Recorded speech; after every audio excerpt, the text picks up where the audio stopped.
past, never felt that blessed. Even bad breath when you living is better than good breath. Do y'all see me on video? Because YouTube is giving me an error signal. Do you see me and do you hear me? Because YouTube is telling me the audio or video is not available, and it keeps telling y'all, just giving you a heads up, this thing right here is acting up. And I don't know why. They must know this information that I'm about to deliver is going to be crazy.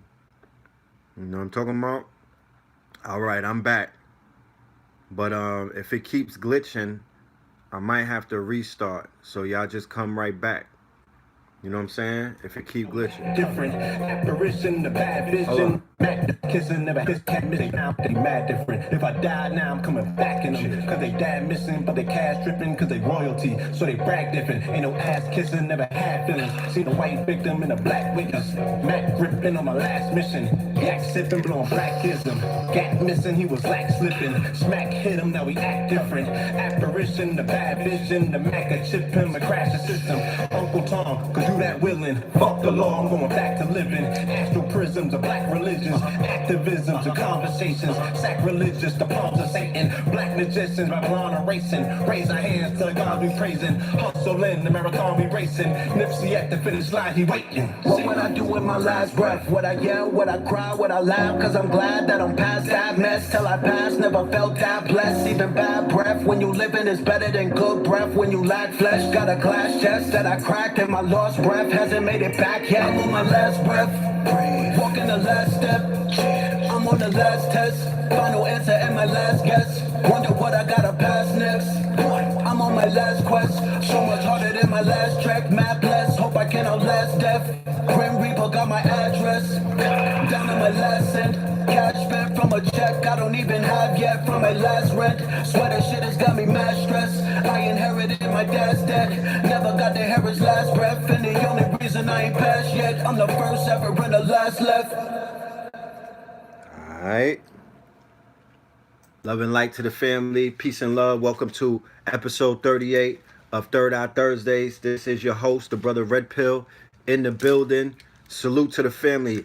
As a means of precaution, I need somebody that's out there to record this session right here. I did something on Instagram yesterday that was lit, and they took it down. They wouldn't even let me. They didn't save the live. This information that I'm about to share is gonna make some people upset. So, you know, for precautions, just somebody record it. Do the screen recorder if you have that app for a backup. But let me do roll call. Let's connect this matrix, this mound matrix. You know what I'm talking about? Now I understand what it is that we're doing. We are creating a grid. We are creating a magnetic grid by going on. Everybody that's all around the world is watching this. I promise you, when I finish this information I'm going to share tonight, and hopefully when you come and see this lecture on Monday, you're going to understand. No, on Tuesday. No, on Monday, because I'm leaving on Tuesday to go to the UK. But you'll understand why we're all connected. Shout out to Philadelphia. Look, that's how the ancestors are working. Philadelphia is the main place where we're going to talk about these mounds and this energy that is the mystic, mystic Philadelphia. Shaker Maxim in the building. Y'all know, I slept on Philly. Now I understand your importance. West Los Angeles, Tucson, Arizona, Millville, New Jersey, North Carolina, Cleveland in the building. Okay? What is that? Republican Dominicana in the building. Oklahoma City in the building. These are all mound cities. All right? Houston in the building. B-more in the building. PA in the building. Memphis, Tennessee. Memphis, where the kings are buried. Mound builder cities. All right? Scranton, PA, Louisville, Kentucky, Ottawa, Canada, Dallas, Texas, Gulf of Mexico, mound cities. This is a matrix that we connect in Baltimore, Michigan, VA is going fast, Daytona Beach, Miami, Tucson, Arizona, Chicago. Wait till you hear about Chicago, all right? Y'all are lit too. VA by way of PA. VA is lit. Richmond, Richmond. You lit. PA, especially Pennsylvania, you're super lit. Texas, you're super lit. Louisiana, Poverty Point, Birds Mound, you're super lit. Netherlands, Sao Paulo, Brazil, you're super lit. Jersey City, New Orleans, you're super lit. Ohio has 50,000 mounds there before they took them down. Ohio is lit. Ohio is where the Giants come from. Temp, Arizona, Toronto, Canada, you're lit. You know what I'm talking about? West Phoenix, Mobile, Alabama, super lit. Mississippi, super lit. We are connected. We are connected by a global mound matrix. We have the opportunity to activate that global matrix. We are on ley lines. We are all connected through energy ley lines. That's why we're all powered up. Okay? That's why we're all powered up. Yes, Richmond is rich mound. Richmond is rich mound. Okay, they changed it to Richmond, but it's rich mound. Inside of the mounds were the riches. We're going to go into this tonight. Just give me a second. Let me warm up. Phoenix, all right? Phoenix in the building. All right. Will I be visiting other European countries? I'm going to France. I'm going to London, UK, Birmingham, Mondem, in it. I'm going to pull up. I'm on the road, Mondem, man like red pill, man like blue pill. Cross the pond next week, you dig? You know what I'm talking about? Pulling up on the right side of the road. Fort Myers, Florida. Lit. Fort Myers. Everywhere where there's forts. Most likely they built them shits either on top of mounds or they erected the forts after they broke down they desecrated the mounds and basically took over that ancestral land. All right? Will I visit the museum over there? More than likely. More than likely. I ain't doing no museum tours, but I'll be in the museum. DMV in the building.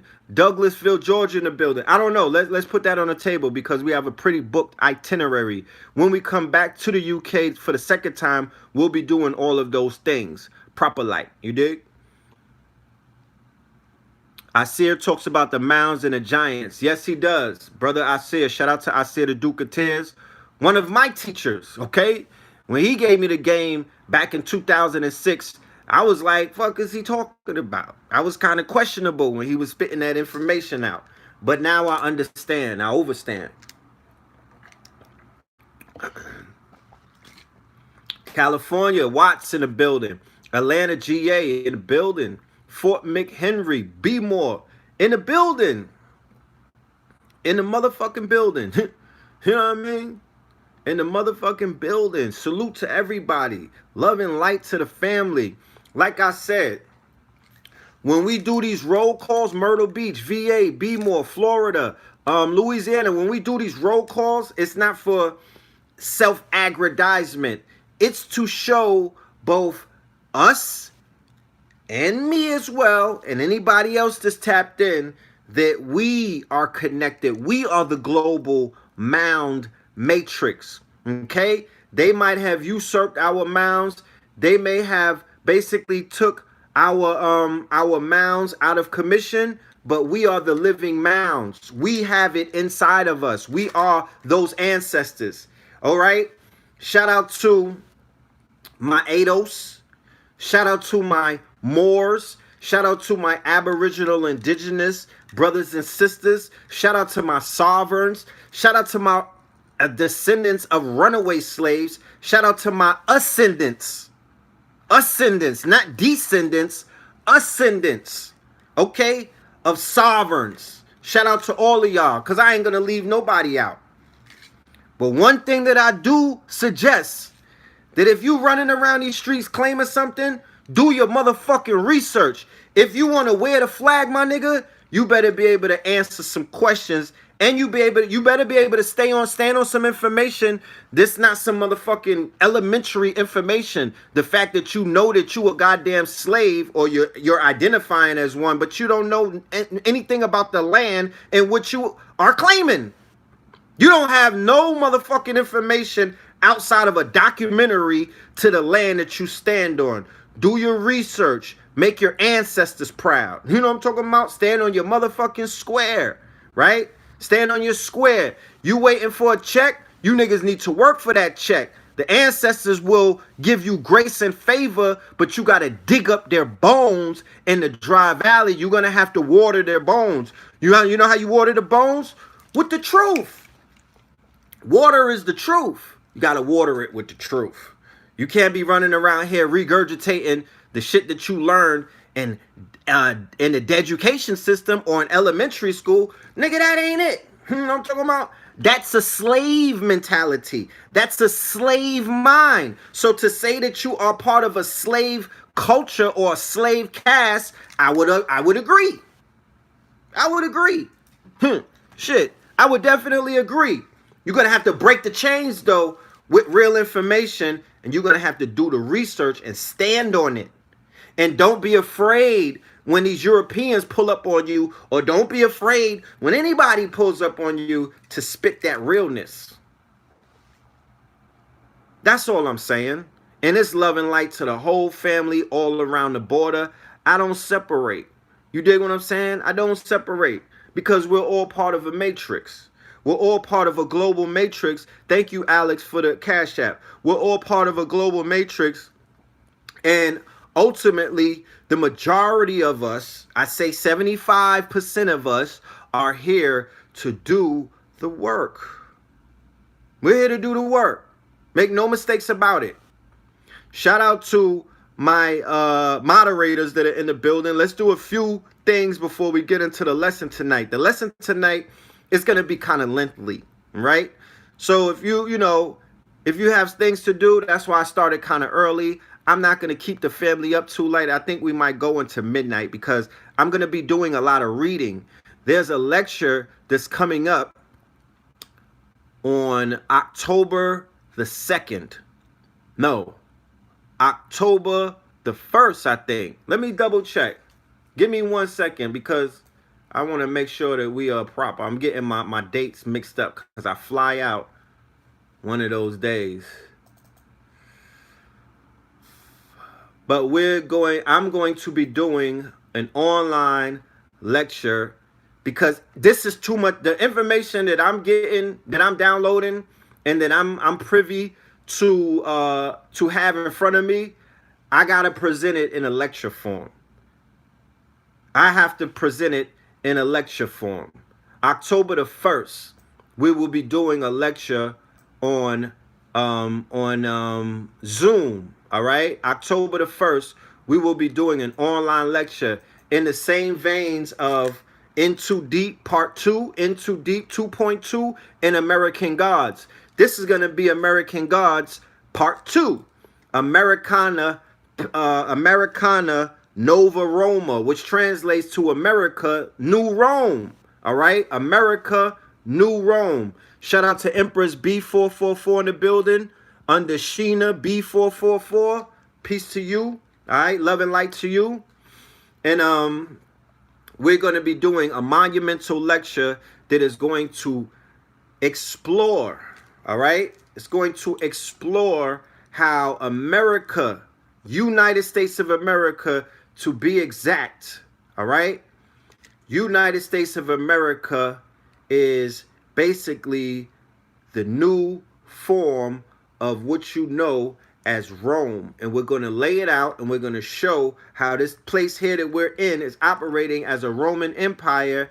And as a result of that, the subjects of this Roman Empire who are being subjugated, why they're being subjugated, and one of the main ways that our energy and our spirits and our ancestors are being subjugated by the people who have come along, and they are taking our ancient sciences, perverting it, and using it against us. Yes, it is a visual lecture, all slides and whatnot. I'll be speaking over the slides. It's full classroom participation. I believe it's going to be 4 hours. The link will be in the description. All right, the link will be in the description so you can order your tickets. I believe it's $22. Be in the building, all right? Everybody who showed up for all of the lectures, especially American Gods Part 1, I'm going to need you there for Part 2. This one is going to be very interesting. This one is going to focus on the Roman gods in America, how they consecrated their gods, how Christopher Columbus and other deities, George Washington and other tomb raiders, mass genocidal maniacs, and quote-unquote slave masters are the gods in this new Rome, who we willingly, because we're vassals of the state. I don't want to hear people talk about, oh, you know, I ain't no vassal. I'm a sovereign. I'm an OG. I'm a gangster. Nigga, you pay taxes. You pay taxes. Do you pay taxes? You paying tribute. You pay rent to Romulus and Remus. Do you pay rent? Do you pay taxes? Do you give these niggas some of your blood, sweat, and tear and punch these clocks? You working with Rome. And that's not nobody pointing fingers or judging and whatnot. And this is not a stun on you records. You know what I'm saying? Nobody's trying to stun on you. All we're saying is that they've set this thing up in a way that many people are not really, I don't think people are not familiar with what we're living in, the reality that we exist in these days, and some of the work that these people are out here doing, bro. This is very interesting. We're going to dig into some stuff tonight, okay? We're going to dig into some stuff tonight. Let's get through some of the bullshit first. Breaking news just came across my table. Jennifer Lopez and Shakira is going to be headlining the NFL halftime show. Now, I'm sure that everybody will be talking about this tomorrow on social media, but my question is, was Jay-Z involved in this decision? Because he was talking about he had all of this stuff that he was doing to bring social awareness to the NFL. And then he brings J-Lo and Shakira as the halftime show. Is that Jay-Z's decision, or is that the federal informant who runs Rock Nation? Is that her call? Because remember, she worked with A-Rod, and A-Rod is the boyfriend or the fiance of J-Lo. So is that the Perez lady's call, or is that Jay-Z's call? Because what the NFL is potentially doing is they're going to a whole new demographics that don't got nothing to do with Negroes. Because Jennifer Lopez and Shakira, nigga, that's Spanish, that's the Latina X. That's Latin people. That's Latin America. All right? And they into soccer. They don't fuck with no football. The only nigga that I knew that was a Latin person playing football was Aaron Hernandez, and he's doing life right now. I don't know how, I mean, that's not their sport. That's not their sport. So is it the Perez lady at Rock Nation and Rock Nation Sports? Is she making moves, or is this really Jay-Z doing it? We'll get back to that in another time. We're on to more important things. Like I said, we'll get through the bullshit real quick.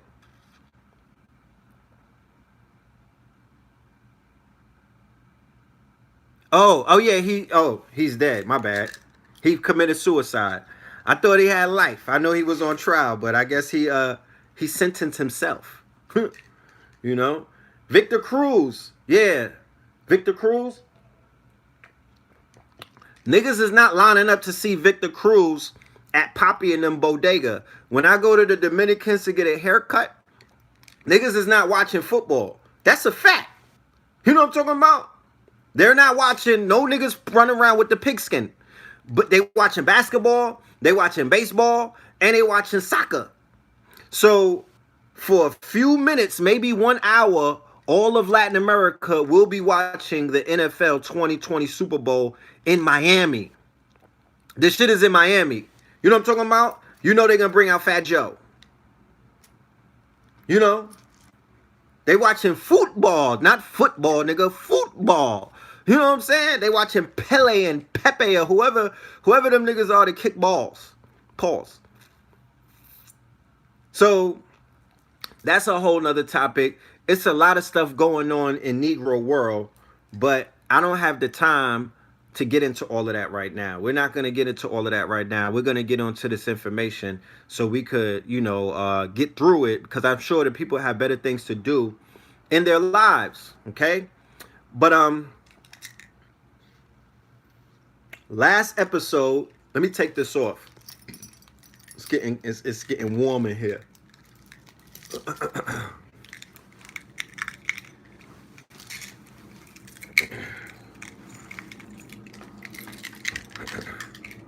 All right, last episode.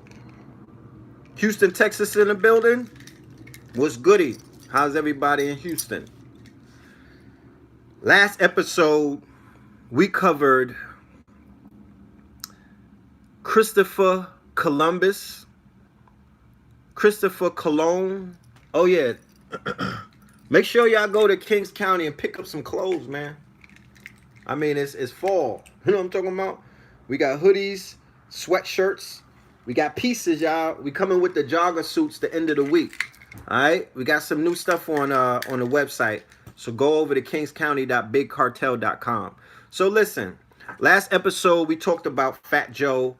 We talked about Christopher Columbus. And we spoke about the fact that the conquistadors and the crusaders and the invaders of North America, South America, Central America, and the Caribbeans were sent by the quote-unquote Pope, and they were also sent by the crown, the royal crown of Castile and Leon, which was King Ferdinand and Queen Isabella in 1492. And they lied to all of us, and they're continuing their lie to our children to indoctrinate them in a quote-unquote spell of both self-hatred, right? Pure ignorance, okay? And a very wicked spiritual type of mind fuck where they have you celebrate somebody who basically is responsible for the genocide and the enslavement or the slavery of your people. Right? Honor thy mother and thy father so your days on this planet will be longer. That is an ancient proverb. But if you're honoring the mothers and the fathers of your conquerors, of the people who are responsible for the descendants of those who basically took this whole goddamn world in bloodshed and gunpowder and under the sword, guess what? You are making sure that their days are longer. People be like, yo, how is the Bushes, how is Barbara Bush living to be 100? How is George Bush and them still alive? How are all of these Europeans who are wicked, how are they still here? You know what I mean? How is how is Henry Kissinger and all of them, the Rockefellers, outside of the organ harvesting or the organ transplants that they be doing? You, nigga, the Negroes is keeping them alive. What are you talking about? Nigga, Negro spirituals is keeping them alive. The fact that Negroes forgive them is keeping them alive. The fact that Negroes worship them is keeping them alive. The fact that Negroes give them all of their spiritual power, that's what's hoisting them in this reality or in this realm. If it were the other way around, if you were concerted, if we were connecting the grid, because right now the grid is connected. I just called out all of the names of all of the places where the family, right, is calling in from. Talk black to me. Let me show you one thing real quick. I'm going to get into my notes. My notes is mad long, so y'all gotta, if y'all don't want to hear me reading all night, then I don't know what to say, because I'm gonna be a reading fool, right? But these are some of the places. This is the book that I'm going to read from. Free Your Mind and Your Mind Will Follow. Ross Ben. One of the illest books that I've read this year. Free Your Mind and Your Mind Will Follow. One of the illest books that I read in 5 years. That's a fact. Not the best, but one of the illest books. So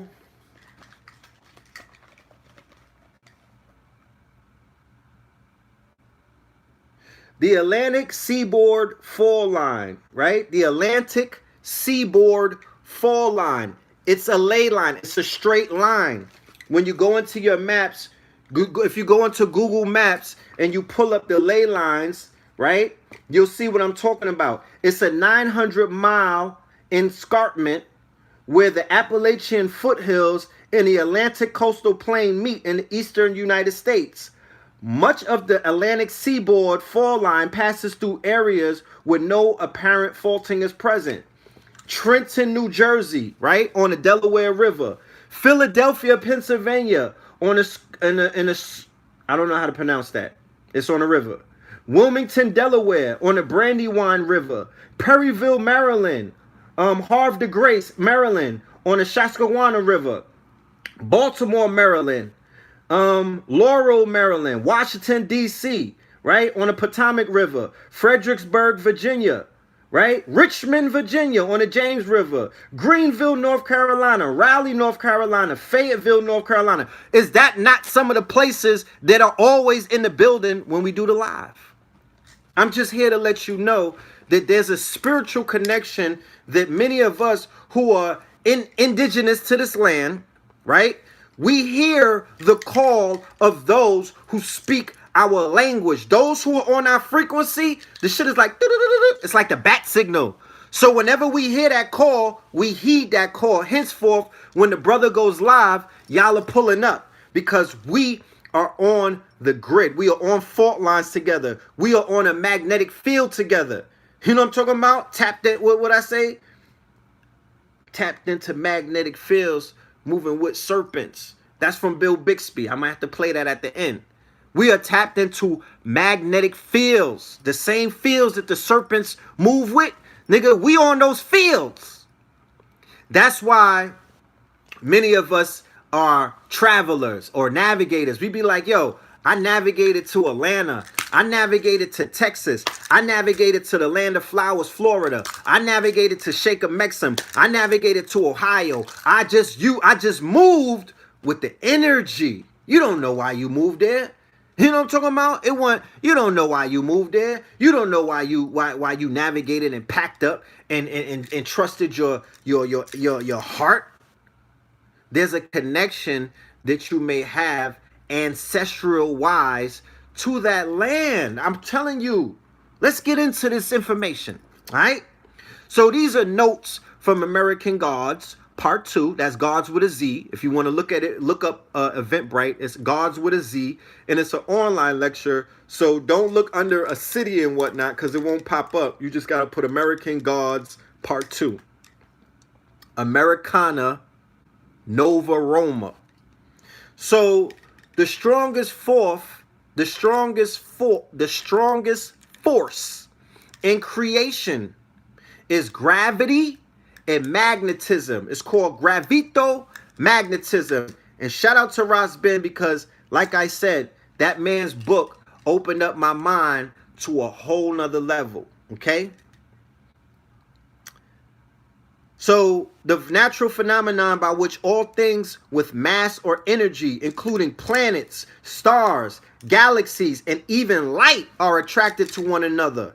And on Earth, that's magnetism. And on Earth, gravity gives weight to physical objects and moon gravity causes the ocean tides. Did you know that? Did you know that the ocean tides are regulated by moon gravity? Okay?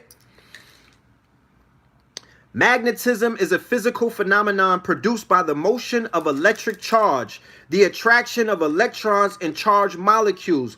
Gravitation and magnetism are the same force expressed on different planes. Gravity is magnetism expressed on a celestial scale, and magnetism is gravity expressed on a molecular scale. Now, the most important, keep this in mind, when we break this down and we show the importance of what the mounds are and why they're strategically placed on these ley lines and these energy grids. Magnetism, yes. The Schuylkill River. I don't know if I'm pronouncing it right. Magnetism and gravity. Magnetism and electricity are two of the most important forces that we as a people focused on and should be focusing on to this day. The degree that a person is magnetized means that he or she is filled up with life force. Have you ever come across somebody that's wild lit? Have you ever come across somebody who is exuding a magnetic charge that is so strong that everybody is on them? Case in point, my nigga the baby from the Carolinas. You know, the baby. You know what I'm saying? Suge in them. The nigga Suge, right? With the icy grill. That nigga's magnetic right now. You know what I'm talking about? He's magnetic. Meg Thee Stallion. I mean, you know, I'm not a twerker, so I don't twerk to her, and I don't ride the boat. But I'm seeing her wave, my nigga. You know what I'm talking about? Shout out to Houston, you know.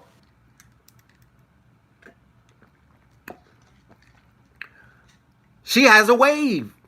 She's magnetic. Some of these rappers who are buzzing, they have magnetic personalities. They're magnetizing the bag to them. They're magnetizing followers. They're magnetizing ticket sales. They're magnetizing press. They're magnetizing eyeballs. Everybody wants to watch whenever they go live and they're eating and they're fucking speaking and they're driving and whatnot. They have a magnetism to them, right? They have a magnetic charge to them. People who are considered like very spiritualists, like imams or, you know, sheiks or sheikhs and whatnot. You know, people who are into the Gnostics, people who are into Sufism, people who are into Buddhism. They are as well. They have a calm demeanor, but they have an aura around them. They have a magnetic around them, right? They have a magnetic aura to them. You have people who can manage. Yeah, Benny the Butcher's buzzing. Shout out to the Butcher's coming, nigga. The Butcher's coming. You know what I'm talking about? They have people who have so magnetic charges that they could just speak things into existence. Or they could bring things into existence by just rapping about it or speaking about it or talking about it. And that shit begins to materialize, right? So life force energy, that is something that a lot of us do not talk about and we don't focus on. But to be honest with you, the reason why we would push Dr. Sebi's herbs, the reason why we would push the gold water, the reason why we would push the sea moss, the reason why we would push wearing the stones, the reason why we would push even wearing clothing that reflects a magnetic message is only the reason why we push being with your babies and whatnot and being in a relationship where you have love in that relationship is because we are supporters and we are champions of life force energy. One of the reasons why we had the 30-day challenge where we were saying don't masturbate, men, don't eat processed foods, don't miss going to sleep, don't drink mad liquor, don't ride the motherfucking boat every night. You know what I mean? Stop taking these pills, get off of the pharmacopoeia, put down the fucking crack pipe, tuck the needle somewhere, is because all of those things are known to deplete and to take away from your magnetism and your life force energy. Translated to your chi, your prana, your blue light. There's many different names for it. But if you don't have a hold of that, my nigga, you are going to be walking around these streets looking super crazy. Do you know why? Because when you don't have that shield, when you don't have a magnetic shield around you, when you're not magnetized, all kind of entities are going to do what? Penetrate your auric field. It's going to penetrate your auric field. You have holes in your aura. So entities, succubus, incubus, spiritually transmitted diseases they gonna get on you. Entities, you know, when people are walking around with shit on their crown, when they have deities on their crown, when they have curses and hexes on them, and they have all of these motherfucking spirits on their crown, and they become crazy, that's because you don't have a magnetic charge. When I did a show a few weeks ago and I laid out a plan on how we could resurrect homeless people and put them in a better place, one of the main things that you have to do is you have to give them a magnetic charge. You're going to have to focus on how can I help them magnetically charge themselves back into fruition. Okay? That's right. Firewalls.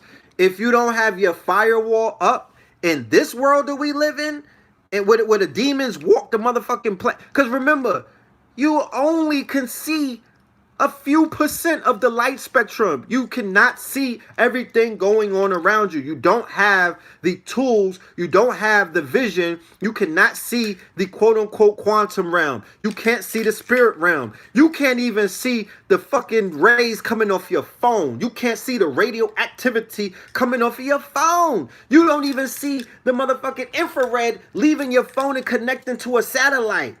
So what are you talking about? You think you know everything? You don't know nothing. You only see what your mind's eye is allowing you to see. And everything that we seeing is an illusion. FYI, in case you don't know, shit is really upside down. It's all an illusion. It's not real. Okay? It is not real. Yes, gold is a conductor. If you want to drape yourself in some gold, not that costume shit. If you got gold and you live in the South under the sun, that's why them niggas from Florida be jugging so hard and whatnot.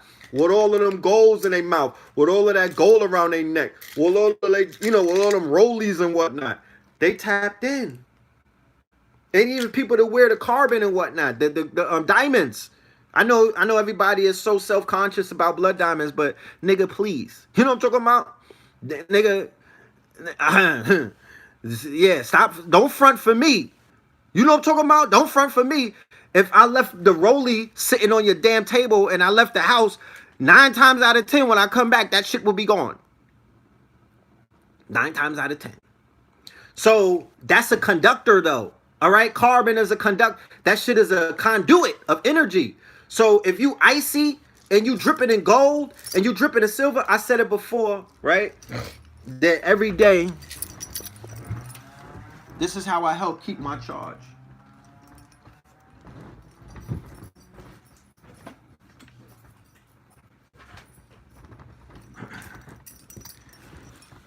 This is how I help keep my charge. In my left pocket, right? In my left pocket, pure silver. This is Benjamin Banneker, Bay, right? You see the coin? Benjamin Banneker, right? Pure silver, right? In my left pocket, pure silver. In my right pocket, pure copper. On my hands, right? On my body, silver. On this side, copper. I'm creating a motherfucking charge. You understand what I'm talking about? I'm creating a charge. I'm a walking mound. No, I'm just playing. But real talk, that's how the ancestors was moving. That's how the ancestors were moving. They were fortified in metals. They had precious metals. That's why they call it precious metals and precious gemstones. I'm ultra magnetic. Okay? I'm ultra magnetic as a result of that. I'm not just wearing these things for quote unquote fashion. This is not about that, even though it look good and whatnot. This stuff that I'm wearing, this is corals. Look, this is lava stone. This is lava stone. This is from a fucking mountain. This is from a volcano. Nigga, this is lava stone. Talk black to me. Like, this all has purpose. This is all about my this is all about my charge. That's why the mind is lit. You know what I'm saying? That's like mind like red pill is lit. Because I got the magneto drip. Thank you. You know, I'm able to receive information from higher planes. I'm able to tap into ionospheres. I'm able to tap into the ground and whatnot because I have an energetic charge running through me at all times. When I take this shit off, I feel butt naked. You know what I mean? I feel butt naked. I could feel the charge leaving me when I'm dethroned, when I disrobe my jury. You know what I'm saying? So to the degree that a person is demagnetized, they are depleted of life force energy. Do you know though? Have you seen people like that? Because I have. There are people who used to have a lot of energy around me. There are people who used to have a lot of magnetic energy. They were popping. They were lit. All of the women were magnetized to them. They were on their backs. They were chasing them down. You know what I'm talking about? For the D. They wanted that. They wanted to get plugged in. Because remember, the rod or the phallus, that's the plug. And the yoni is the outlet. And when you plug into the outlet, you give energy to the outlet and vice versa. The outlet gives energy to the plug. I'm trying to be, you know, y'all, I mean, shit. They got goddamn, they got drag queens reading to the children in school about sex. You know what I'm saying? Let me talk about it on a respectful level. That's called intercourse. So when you enter the course, you have a magnetic charge. If your wood is standing up, if your shit is erect, if your phallus, if your obelisk is erect, nigga, you have a charge. There's an electric charge. So when you plug in, right, that the yoni is already charged up, right? The yoni is already charged up, right? So when you plug in, that's like plugging a fucking plug into the socket, my nigga, and the lights come on. Something is going to be magnetized. And that magnetic energy is a creative energy. That's why there's an encouragement to when you're having intercourse and when you're tapped in and whatnot, you should definitely be focusing on manifestation. I know some guys, you're trying to retain your semen and whatnot. So your mind is all over the place. You think about Pokemon tournaments. You're thinking about the motherfucking Jets NFL game. You're thinking about what is LeBron going to do next week. You know, you got to take your mind off of certain things so you can stay focused. But we got to start practicing something a little more beneficial to our creativity. Like, you know, seeing yourself on an island with land and whatnot. Seeing yourself on Mars. Seeing yourself on Sirius B, seeing yourself on a sovereign land with the babies running around, seeing yourself on a beachfront property with your flag flying in the background. You know what I'm talking about? Things like that. That's what you should be focusing on when you're plugged in to heaven's gates and not the gates of hell, because the gates of hell is close to heaven's gates. If you speak Swahili and you understand what I'm saying, I don't want to be grotesque. Because when you tap into the gates of hell, that's when things get real shitty. You know, no pun intended. When you navigating on Hershey's Highway, my nigga, you know what I'm saying? I don't know how much manifestation you could do in that position.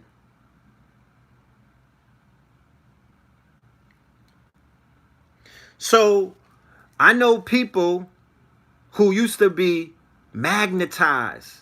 They used to be magnetic. They had things coming to them. Then something happened and they got demagnetized. And when they got demagnetized, they started repelling things from them. They started losing things that they once had. They started losing their charge. They started losing their appeal. They started losing their followers. They started losing a whole bunch of things because what? They're not magnetic anymore. They lost that. You could lose your magnetic fields based off of your poor diet. You could lose your magnetic fields based off of disease that's going on inside of you. If those parasites that's inside of you start acting a fucking fool, my nigga, and attacking you, you could lose your magnetic field. Right? You say what happened to them? Many things happened to them. I know niggas that got locked up and they lost their field. I know certain people that fell off. They stopped teaching and whatnot. They lost their magnetic field. I know people who got with the wrong woman. They lost their magnetic field. I know niggas that start popping pills and whatnot. They lost their magnetic field. I know people. It's a whole bunch of scenarios.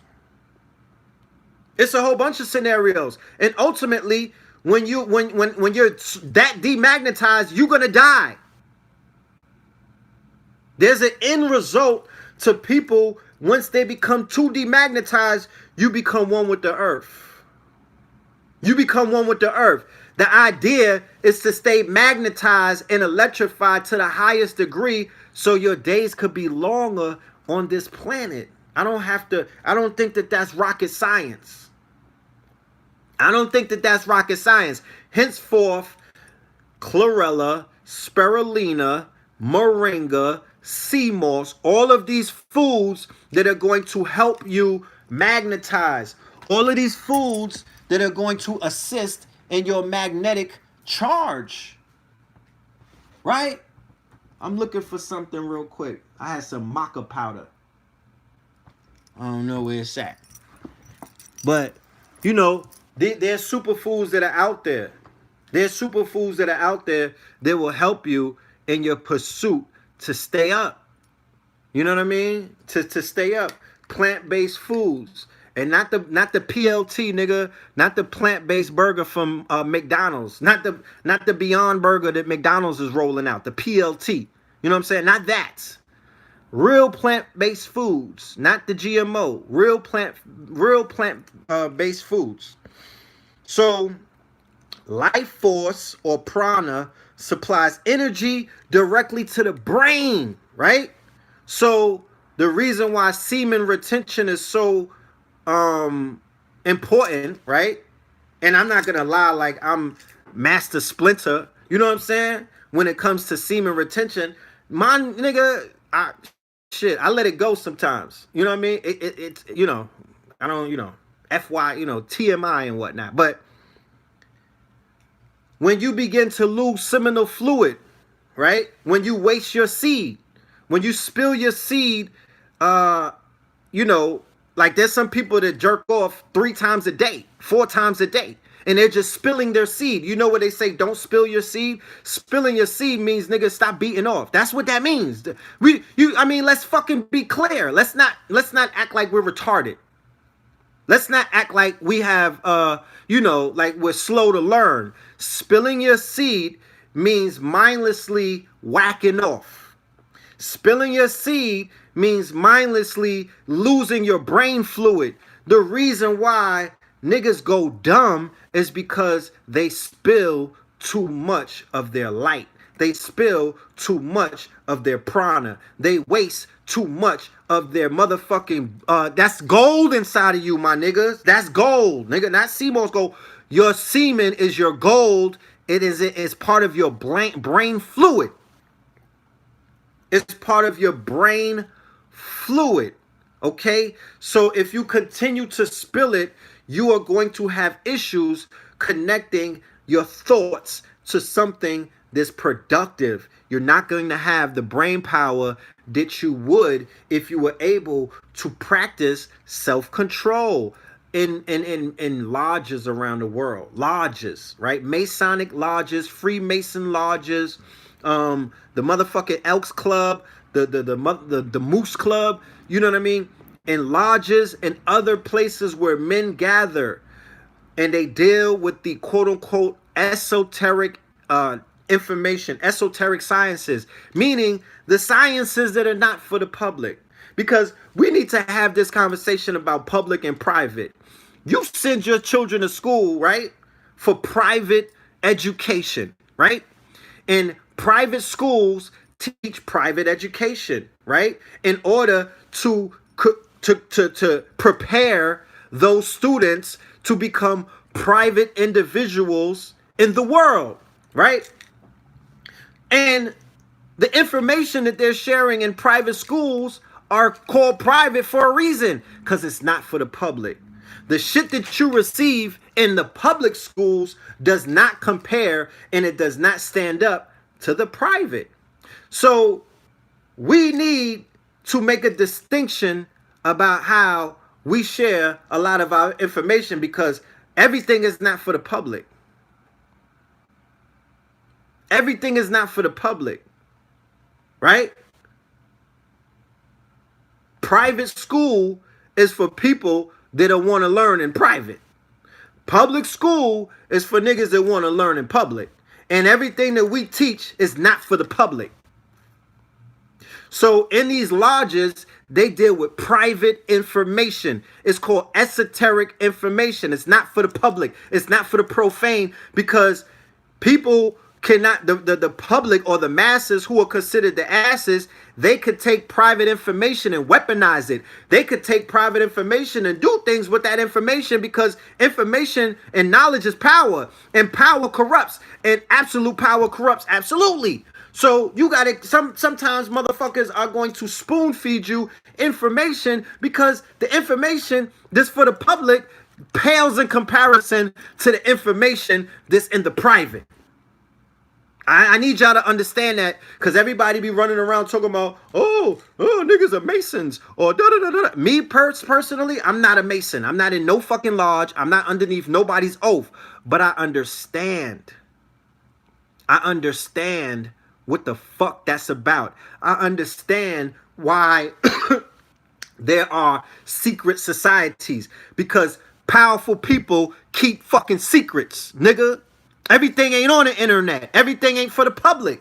What are you talking about? Niggas in the public don't got no power. There's no power in public. Power is in private. The power is in secret. The power is in secrecy, where a group of men or women take a motherfucking oath and they die by that oath. That's power. That's power. All that other shit, chatty patty and I'm gonna expose this person, and I'm running around, I'm Takashi, I'm telling all of the business. There's no power in that. There's no power in that. They got us completely fucked up in this reality, thinking that there's some power in that. You niggas watch Power, right? Isn't Power built off of secrecy? The whole goddamn series? I don't watch that shit, but isn't Ghost and Tommy and these niggas running around doing some shit in secret? Is that not where the power's coming from? Because if not, they would be in jail. So we need to focus on prana and life force energy, right?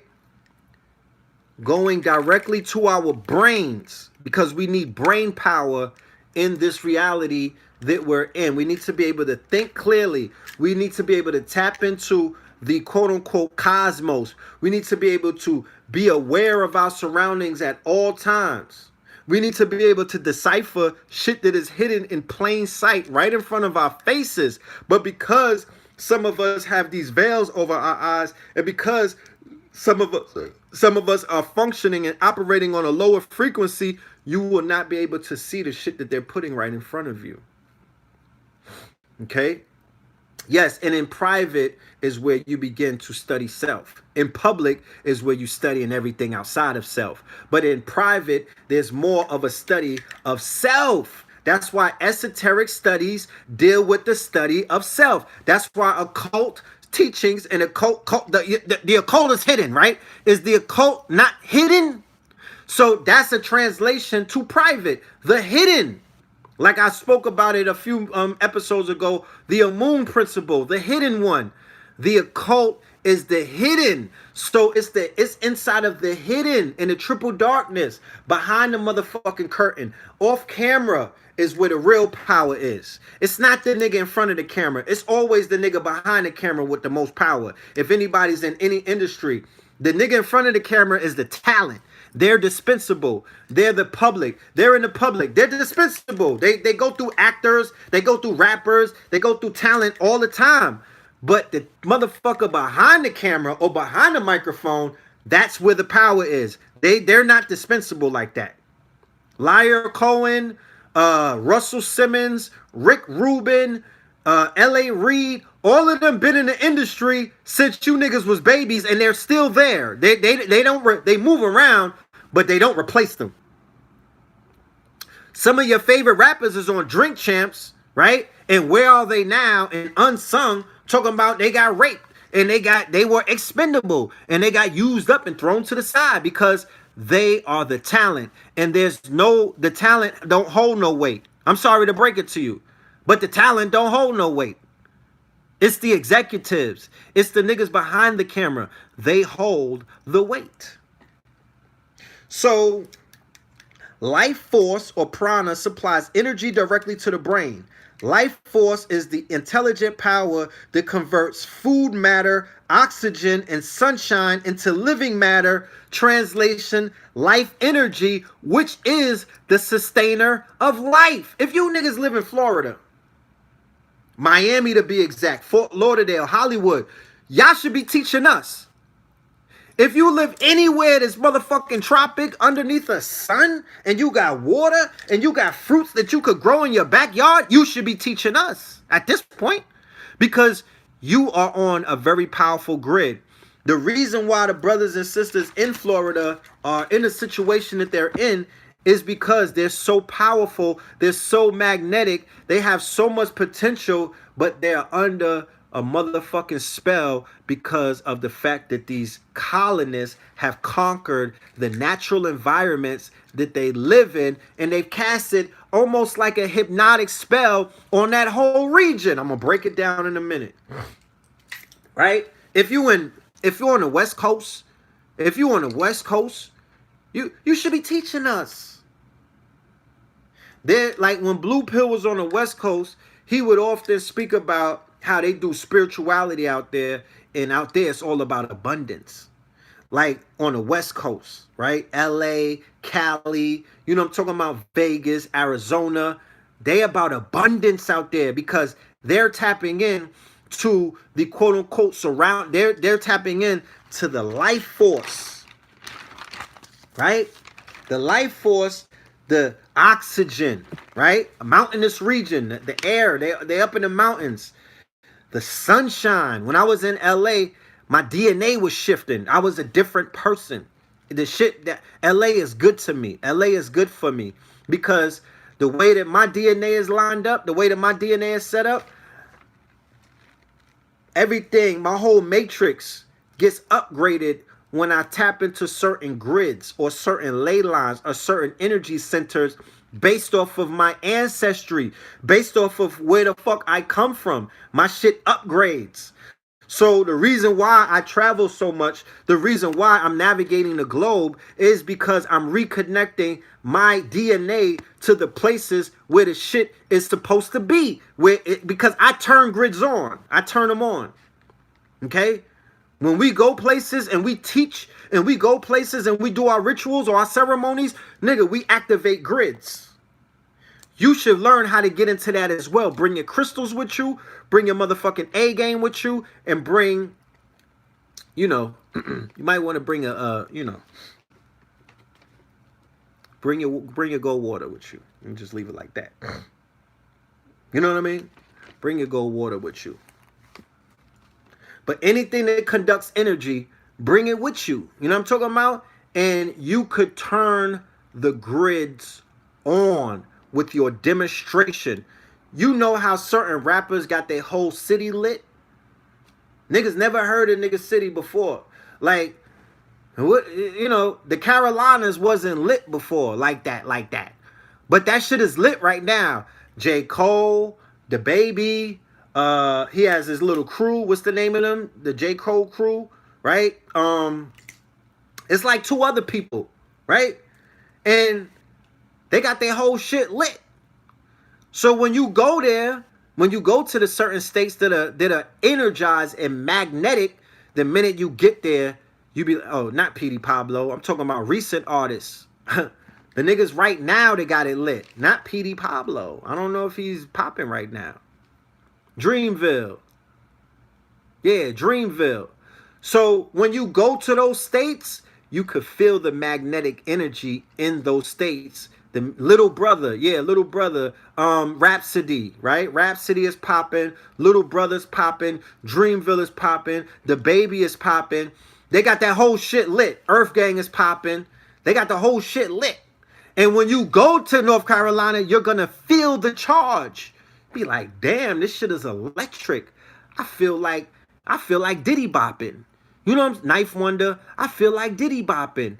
Oh, Ari Lennox, who did Shea Butter Baby, she from there? Yeah, that's Bay right there. Holla Black, that's Bay. I like her. So here are some ways.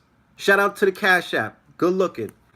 Here are some ways to increase your life force energy. I'm just getting warmed up. Like, low key, I didn't even start the lecture yet. Like, I didn't even get into the meaty part. So here are 7 ways that you can increase your life force energy, because I got love for the family and I'm rooting for you niggas. Like, I'm here for you. You know what I'm talking about? I got time for all of y'all. Eat plant-based, organic, fresh food. This high vibration and electric food. You do that. And don't think that the fucking PLT is the only option, or the goddamn White Castle Impossible Burger. I'm talking about something more than that. Smoothies, you know, the Sabi menu, the Sabi diet and whatnot. Basically tapping into KT the Arch Degree, my younger brother, and going to go to his classes about foraging, right? The leaves that you could eat that are growing in your backyard, or growing in the forest where you live, or growing in the parks where you live, and eat that shit, or make it a tea and whatnot. You feel me? You can do that. Yeah, it's light inside of those plants. So Sabi was definitely on one when he was talking about the high vibrational electric foods. That is how you could get your life force energy all the way up. Every morning, well, not every morning, but there's some mornings where I go ahead and I get my peanut punch with sea moss, you know, and I make sure that that's some of the first things that I put into my body and whatnot, because I want to increase my life force. Conscious breathing. Conscious breathing. Breathe in through the nose. Let the stomach extend, right? And then exhale as the stomach goes down, right? Deep breaths in the diaphragm. Reduce alcohol and pharmacopoeia. Nigga, stop drinking. I don't know how to say it any other way. The drinking shit, that got to go.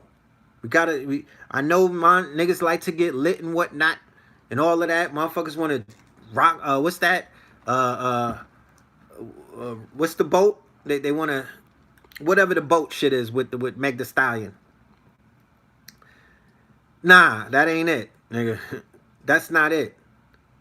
That's not it. I'd rather you smoke a pound of weed every day than to be fucking popping wine bottles and Bacardi and Hennessy, you know what I mean? Fucking up your liver. Yeah, drive the boat. Messing up your liver and your kidney and all of that stuff. No, and your brain, because you dehydrate your brain. Pharmacopoeia, yeah, cut down on the weed too. That shit GMO. I'm not high right now, I'm sober. Cut down on the marijuana, you know? Because some of that shit is woo-ha. You don't know what you smoking. Rest. Get good rest. That is very important. That's something that I take full advantage of. I rest my body as much as I can. Rest. Essential oils like lavender, frankincense, and patchouli. Get with that. Spend more time in nature. Grounding. When you go into nature, go barefoot. I used to make fun of people who were barefoot. You know, we had the Caribbean jokes. But nigga, I was in the Caribbean barefoot my damn self. I was in St. Croix for 2 years. Barefoot. I had sneakers in the house. We was walking barefoot and I felt better about myself. Dr. Sabi never put shoes on. He was always barefoot. He was always barefoot. You know, we was climbing trees and all kind of shit. You know what I'm saying? Barefoot, grounding, so that energy comes through the soles of your feet, through your body. The quote-unquote magnetic fields, the prana of Mother Earth. The land is alive. The soil is alive. You could even bury your feet inside of the soil, meaning dig a hole and stick your feet inside of it. If you live near the beach, dig a hole in the sand, stick your feet in it, go in the water, put your feet in the water. Get in touch with nature. Walk through the park, walk through the jungle, walk through the forest. Shit, if nobody's looking, do it butt naked. You know what I'm talking about? But, you know, cover up your loin. Put the loincloth on, because you don't want no Becky's jogging through there and they start acting like you the exonerated 5 or something. Meditate daily, all right? Walk in meditations. While you walking through nature, you can meditate. While you in nature, you find a rock and whatnot or a nice quiet spot. You sit there and you meditate. You meditate on the energy going back into your body. You meditate on the quote-unquote life force energy entering your body.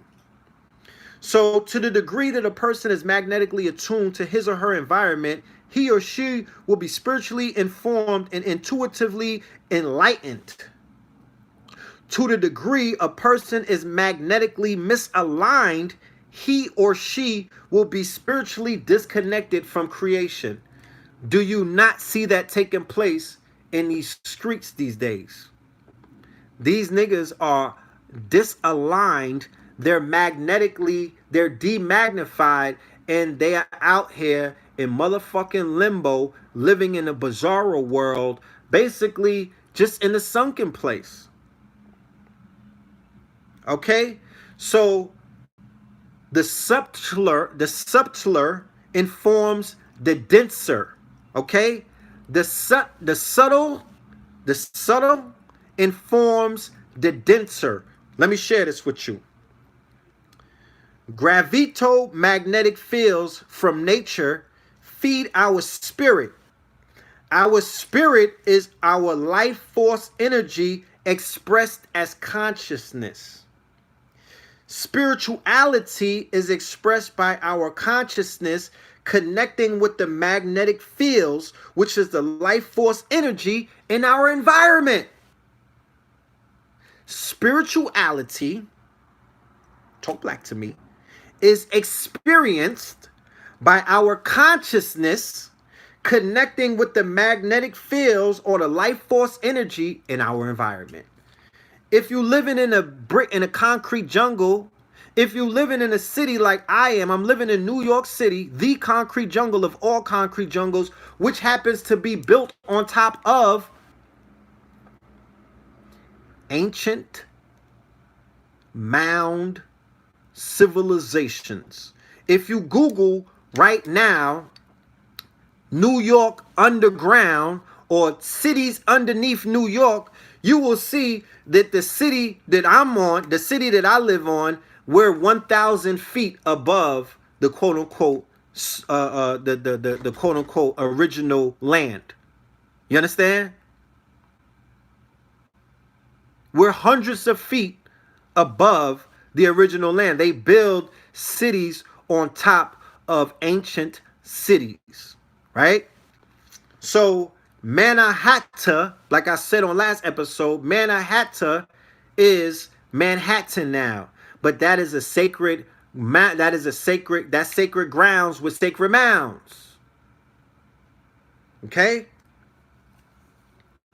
So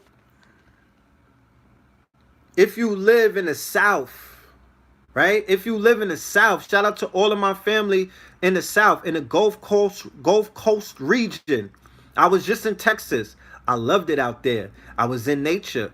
You understand? I was in Atlanta. I love it in Atlanta. I love it in Georgia. I love it in the Carolinas. I love being in the South because my consciousness is being fed by the life force energy in the nature. Even when that's why I don't like when I go down south, niggas is like, oh, why you on a China bus? That takes too long. I wrote some of my best lyrics. I've come up with some of my best ideas. I've been able to conceptualize some of my best moves on the ancient trails. Because when I-95 is an ancient trail, my nigga. Okay, that's the ancient trails. So even if I'm on a bus, even if I'm in a car, whatever I'm in, I'm going down the ancient trails through nature. I'm looking at the sunrise. You dig what I'm saying? I'm taking all of that in and I'm utilizing that for creative purposes. I'm not just on a bus sleeping, my nigga. You know what I'm talking about? Or sitting around talking to crackheads and thoughts. Nigga, I'm on a bus or I'm in a car and whatnot. I'm in a creative mind state. I'm in a walking meditation. I'm in a meditative state. Usually I'm on a, you know, I'm high out of my mind. You know what I'm talking about? And I'm zoning out. I'm zoning out. And them forests and them trees and that beautiful foliage and whatnot, all of that is feeding my prana. I'm breathing and whatnot. I hope that the bathroom is not messed up on the bus because it's going to interrupt the breathing. But, you know, I'm trying to breathe correctly and I'm tapping in. And that right there, my friends, like I said, this is all personal. I don't know. Some of you niggas is from Alaska. Some of y'all are from different countries or different planets. So I don't know. You know what I'm saying? I know what works for me. So I'm just sharing what works for me. So look. By connecting with the magnetic fields of one's environment, one's spiritual body magnetic field is strengthened. One of the reasons why the family who was from down south, right, lived longer and were physically more built and physically stronger than their ancestors or their relatives who went to live in the big cities is because of the simple fact that they were tapped in to their natural environments. And their natural environments were feeding their spirit. And their natural environments were feeding their life energy. That's why you have Nana and all of them who eat mad hog and whatnot. They eating chitlins and all of that. And they living to be 100 years old. They're in a natural environment. They're in a place where their life prana, they're magnetized still and all. All of that Jesus shit is still magnetized. They're magnetic. So they're like, oh, Jesus, take the wheel. Jesus paid my rent. Jesus, come through. You know what I mean? Jesus, help me get this fucking this mansion and whatnot. No, my nigga. You just magnetic. You know what I'm talking about? You wild magnetic. Y'all inside of this church and whatnot. That shit is magnetic. They playing organs. That shit is magnetic. You know what I mean? Y'all in a euphoric state. Y'all jumping for that white man with blonde hair and blue eyes. That shit is magnetic. So there's all kind of the ionosphere is charged up. And you could create in a charged up ionosphere. I said it before. You could people could create in a strip club. The strip club is charged up with a negative ionosphere. The nightclub, the discotheque is charged up. There is an ionosphere. There's a ceremony taking place with drums, with motherfucking spirits, which is liquor, with sacraments, and with sexual energy. These hoes out here shaking that ass, okay? They in a strip club twerking and letting it go. They butt ass naked and niggas prana and they motherfucking creative energies and their creative faculties is on fleek. And it's a creative space. It is a creative space, although it is of a lower frequency, okay? Although it is of a lower frequency, it does not matter. You cannot bring Christian morals into science. It don't fit. So what I'm saying is, what people know and what you obviously don't know is that these sciences obey the motherfucking science. They don't obey how you feel. They could give a fuck how you feel. They say, fuck your feelings. Nigga, if you do the proper work, if you lay it out, if you have the proper ingredients, the cake will be baked. That's how it works. So there's a principle in creation. The subtle informs the denser. Subtler frequencies give shape and form to denser frequencies. One spirit body, his or her magnetic field, is their subtlest frequency. If healthy and strong, it will resonate at 7.88 hertz per second. So when you want to find out if you're at your optimal health, you have to figure out if you're resonating at 7.8 or 8 hertz. Sisters, before you let that nigga slide in, you know what I'm talking about? Before you let that nigga, hop in and take you on an Uber ride, before you let him into your pearly gates, my nigga, find out what his fucking hertz is. Find out what he's resonating at. You know what I'm talking about? If he's at 7.8 or if he's at 4.4. You know?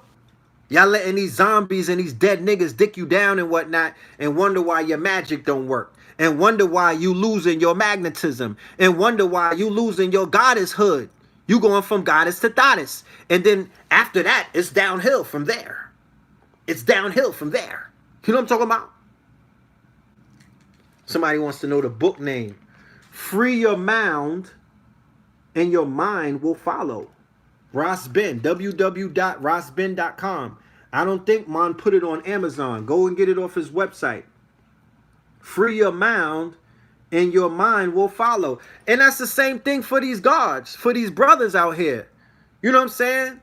Y'all running around on backspace, or y'all running around sliding in the DMs of community box or the name, you know what I mean? Or no. And then you're losing your luster. You tapping in. You that's not the yeah. That's not a yoni that you tapping into, my brothers. You know what I'm saying? That ain't a yoni. That is not a yoni. That's not a tenderoni either. You know? I don't know what you might be tapping into, but you have to be careful in these streets. Because it's real out here. It's real out here. This shit is a science. So let's go. The spiritual magnetic fields informs the next body. So do you understand what I'm breaking down? I'm saying that higher frequencies inform lower frequencies and not the other way around. It is a law. It is a spiritual, it's a universal law. All right?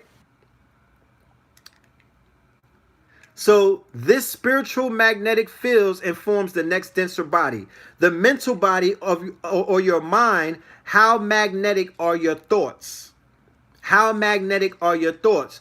Does the optimal vision of life manifest or remain an unrealized dream? Can you manifest thought? Can you manifest your mind's eye? What you see in your mind's eye, can you bring it into fruition?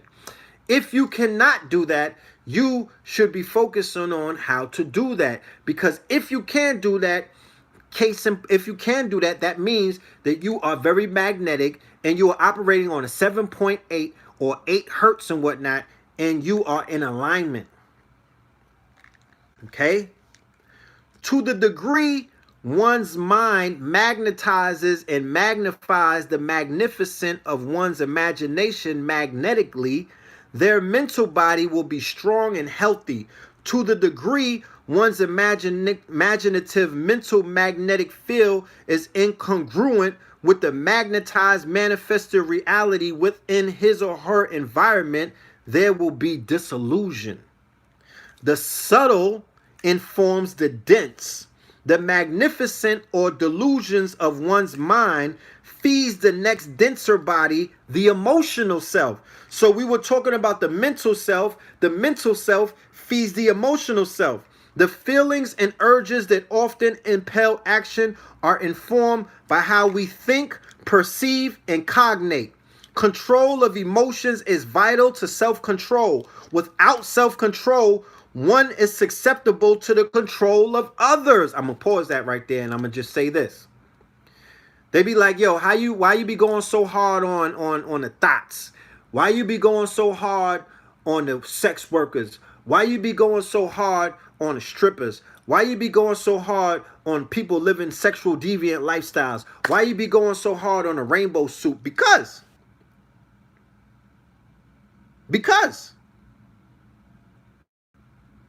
control of emotions is vital to self-control.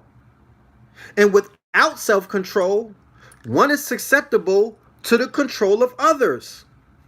Meaning that if you don't have no self-control, you're trash. You're just going to be a tool for somebody else. You don't control yourself. You're not in the driver's seat. So controlling oneself and having control of your mind and having control of your mental and having control of your emotions are tantamount in this quote unquote journey that we're on. This is boot camp. I'm just trying to give you some tough love. You know what I'm saying? I don't hate you. I got love for everybody. But this is boot camp. You know what I'm saying? As I say it to you, I'm looking at myself and I'm saying it to me too. I'm not no fucking shogun. You know what I'm saying? I ain't no fucking monk, my nigga. I'm still fighting every day. It's a day-by-day thing. But I know from personal experience, if you don't have control of your faculties, you are going to get washed in this tsunami of ignorance and fuckery that exists all around us. I promise you that. So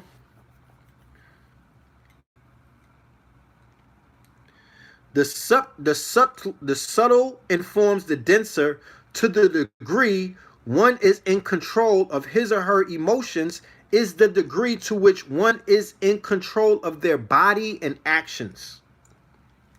Do you want a girlfriend who's not in control of her emotions?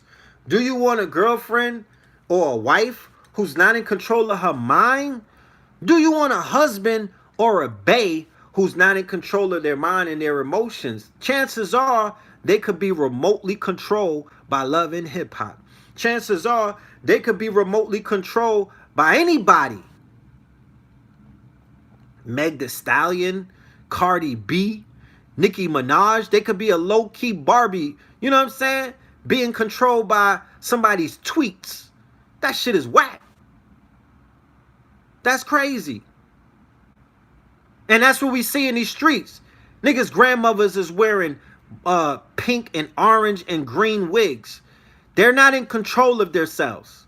Okay, that's not a conscious decision that they just woke up one day and was like, I'm going to wear pink yoga pants at 58 or 63 and a fucking pink wig with snuffleupagus eyelashes and trying to keep up with Cardi B. Nigga, that's not her. It's not her. She's gone. She's like a pod person right now. Somebody's controlling Granny.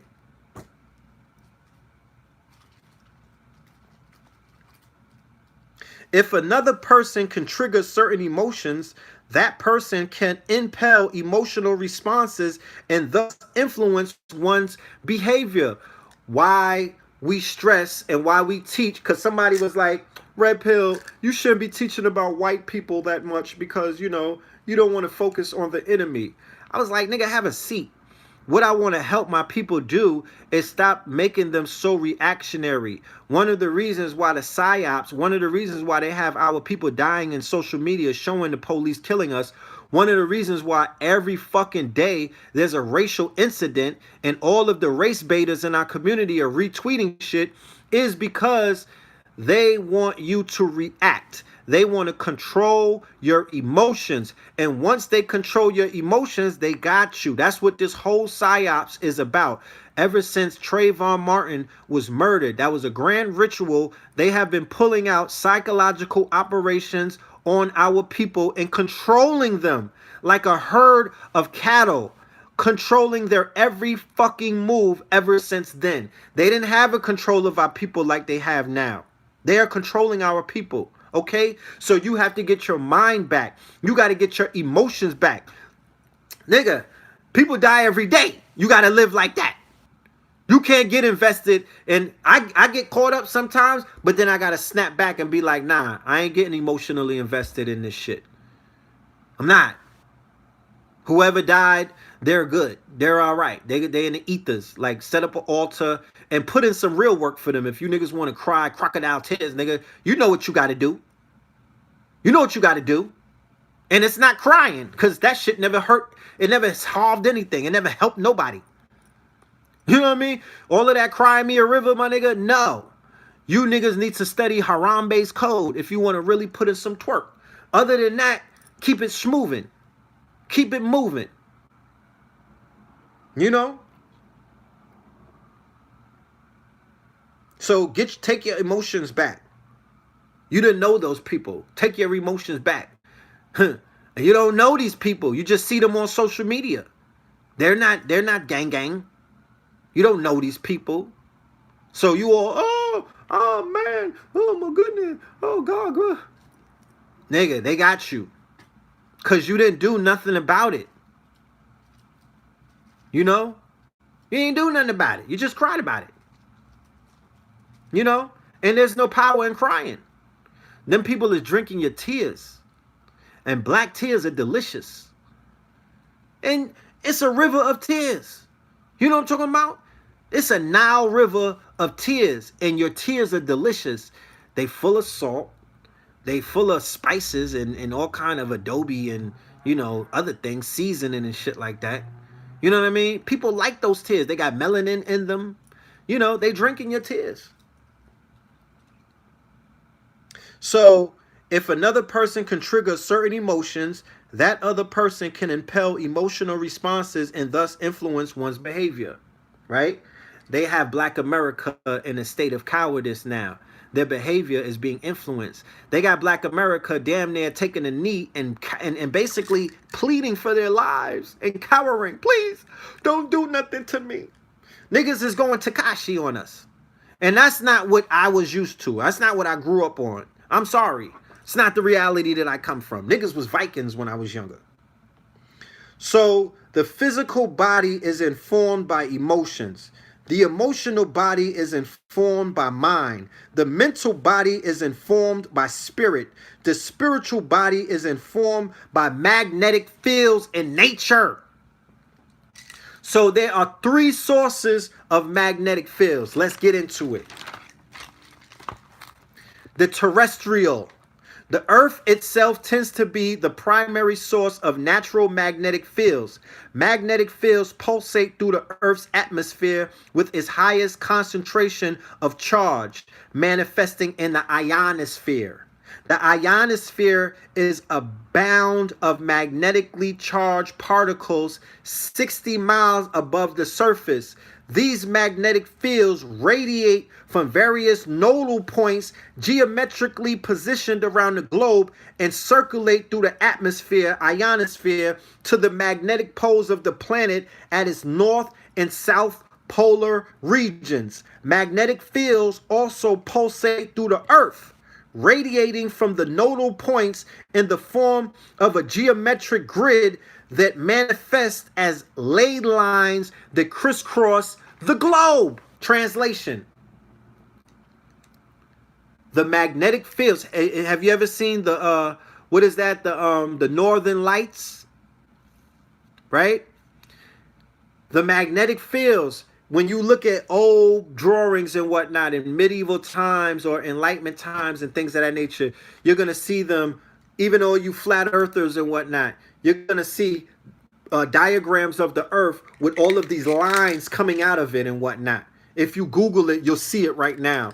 That's the magnetic fields of the planet. Okay, certain birds and whatnot, butterflies, bees and whatnot, they travel along the magnetic fields. You know, okay, serpents, they travel along the magnetic fields. Even though you can't see it, it don't mean nothing. Like I said, niggas can't see a motherfucker 2 blocks away from them. So what does that mean? You cannot see the aura borealis, the aura borealis, right? That's that magnetic, that's that energy. So the ley lines, like I said, when I do roll call, every time I do roll call, I'm doing roll call for the purpose, the Schumann resonance. Yes, the Schumann resonance. I'm doing roll call for the purpose for what? I'm doing the roll calls. Birds as well. Yes, birds follow the quote unquote magnetic fields and stuff like that. Fish and things of that nature as well when they do breeding, mating, seasons, and all of that stuff. Monarch, butterflies, you name it. Okay? So when I do roll call, it's basically a terrestrial way of saying that we are all connecting by the nodes. We are all connected through the ley lines. And I'm going to show you, not only are we connected through the ley lines, we are connected through the global mound matrix, or what they call the pyramid matrix. Because the pyramids, if you think pyramid, think mound. You think pyramid, think mound. We are connected through a global pyramid mound matrix, and it is magnetic. Okay, it's magnetic. It's magnetic. So as above, so below, right? So we talked about the terrestrial, right? That's where you get extraterrestrial. Terrestrial means the terror.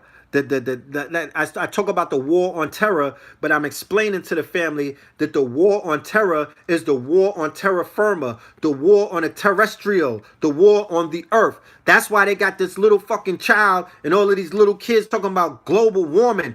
Nigga, global warming is white people destroying the planet. Fuck is you talking about? There's no such thing as global warming. It's called the war on terror. The war on the terra firma, the war on the planet Earth, the war on the grid, the war on the magnetic fields, the war on the motherfucking living planet on Gaia. Somebody needs to get that little fucking child off the goddamn stage because she only out there emoting. I don't know what they talking about. I don't know what they talking about. Where's the science at? It's the war on terror. Terra. Terror, Terra, not that stupid shit that they got you thinking that you're going to kill Saudis and niggas with turbans and whatnot. That was a heroin war. First of all, that wasn't even a real war. That was a poppy field grab and an oil grab and a gold grab and all kind of precious metals out of Mesopotamia and goddamn Babylonia. That wasn't the war on terror. They created ISIS. They funded the Taliban. Nigga, please. Celestial. Astrological and galactic frequencies of the cosmos shower the earth and are another source of magnetic fields that informs one's spirit. Niggas got a birthday, right? You ever read your birth chart? Did you see all of the influences that you have on your birth chart? My rising is Aries. Case in point, I got a warlike nature. My rising, I'm a Scorpio, and my rising is Aries. That's Mars, nigga. That's war, right? So I'm lit. You know what I'm saying? Naturally. And I got a whole bunch of other things that are influencing me. It's not just the Scorpio in me. It's not just Pluto, and it's not just Mars. It's a few other things. And I'm not going to disclose that because, you know, we don't do that on, that's private information. My birth chart is private. It's not for the public. You know what I mean? That's an example of what I mean with public and private. Don't ever put your birth chart out there in the public. Motherfuckers could use that against you.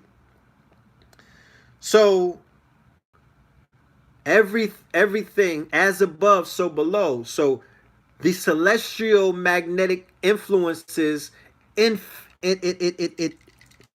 it influences everything here. Okay? It influences life on this planet. Right?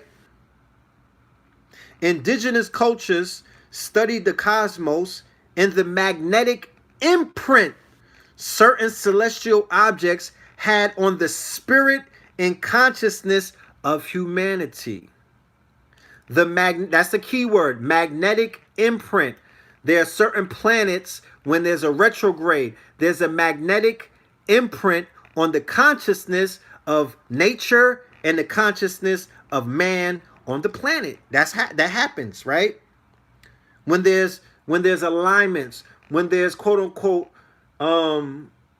full moons, right? Like lunar, when there's a full moon, women, you know, that's when niggas go crazy.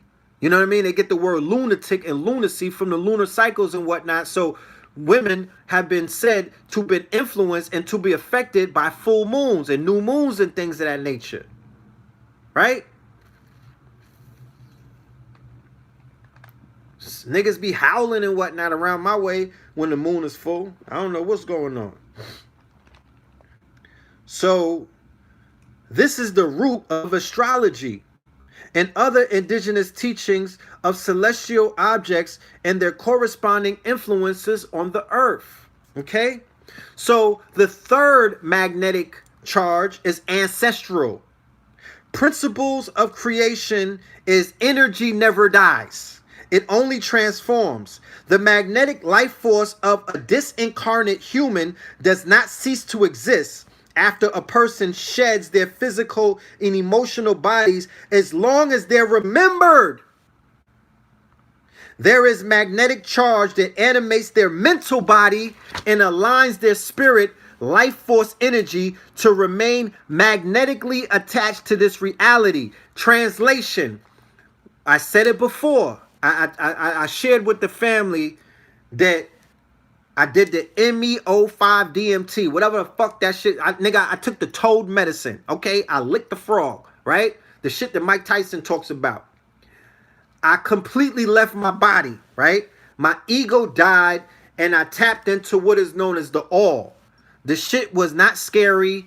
It was one of the greatest adventures of my life. When I did that, I realized that when we quote unquote die, nigga, we not going nowhere. There's nothing wrong with dying. That shit cured whatever remaining fears that I had of death. All right? I'll put a fucking gun to my head and help the nigga pull the trigger if that's what happens. Because there's nothing to be afraid of. I saw, or I felt for that matter, what's going on when you leave your body. And I'm here to let you know there's nothing to be afraid of. You're gonna feel like it's gonna feel orgasmic. You're gonna feel like you bust 1,000 nuts, my nigga. You're gonna feel great. Okay? There's nothing. That's why people leave this planet, or they leave their bodies with smiles on their faces, because they get a glimpse of what that shit feels like, because it is an orgasmic feeling. You know, when you're about to let it go, my nigga, when the shit is coming down, you know, when it's coming down the tunnel and whatnot, and you get that feeling. That's what that shit kind of feels like times 10. And then it only rises to a higher vibration. So if you remember, or if you are remembered, right? Like case in point, let's use this example. Dr. Sebi, right? Dr. Sebi is super lit on the ancestral plane because people are saying his name more than they were saying it when he was here.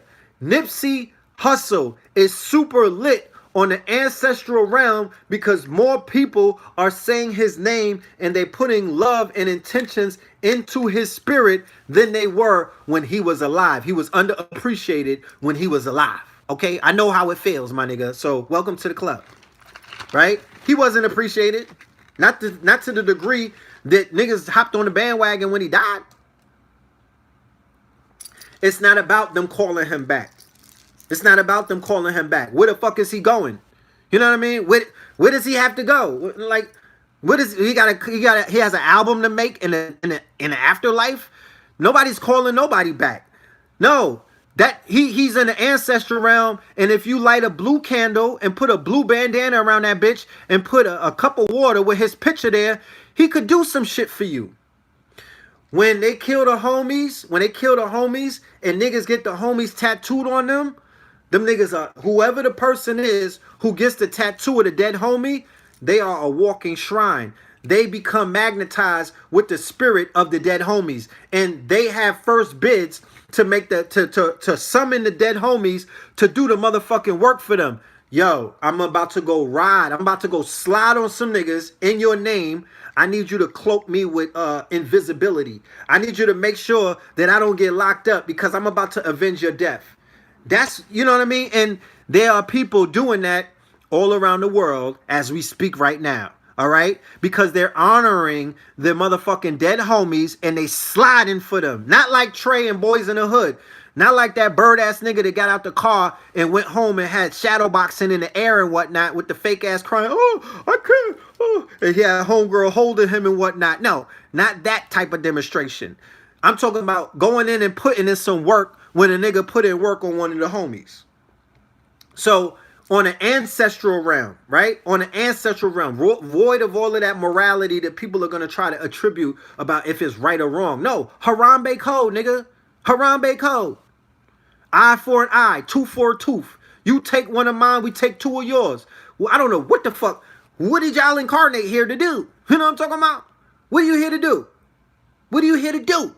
Make excuses and play games? Nigga, it's the code of Harambe. Every single nation that is in power, that has any kind of fucking respect or on a global scale, they practice that code.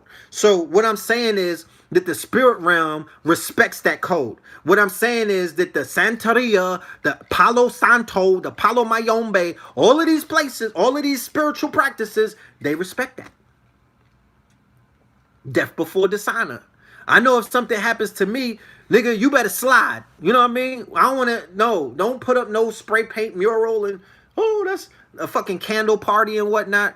Don't buy out all of the candles and start writing my name out in candles. No, nigga, you could save that candle money for lawyer money and go and slide. Okay, go slide. I don't want to hear nothing else. So, Dr. Sebi is mad lit. I can attribute to that he is working his magic from the ancestral realm because we are not forgetting about him.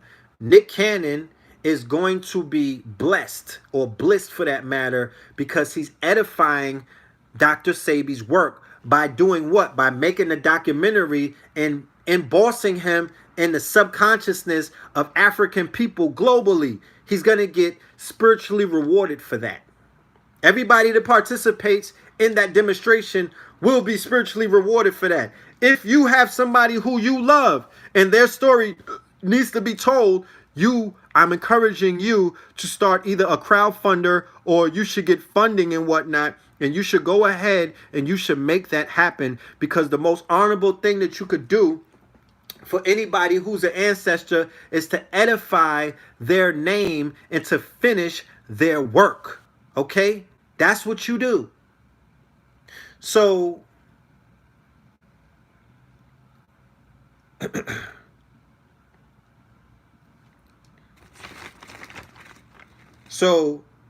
their mental bodies, right? Not their physical, their mental body is still attached to this realm. That's what ghosts are. That's what spirits are. That's why you have people who could talk to the quote unquote deceased, because they have their mental bodies are still attached to this realm, even though their quote unquote physical body is not here. They have disincarnated, but their mental body can be contacted. So you could communicate with the energy. That's what divining is. That's what divining is. That's when people throw stones, or when people throw quote unquote bones and whatnot. They're divining on a quantum realm with the ancestors. Okay, that's when you get readings and whatnot, and somebody is telling you shit that they should not know, that only you and your grandmama know, because your grandmother is here on the mental realm still, and she's communicating, and she's trying to walk you through, and she's trying to steer you in a direction to get you in a motherfucking alignment. Okay, so look.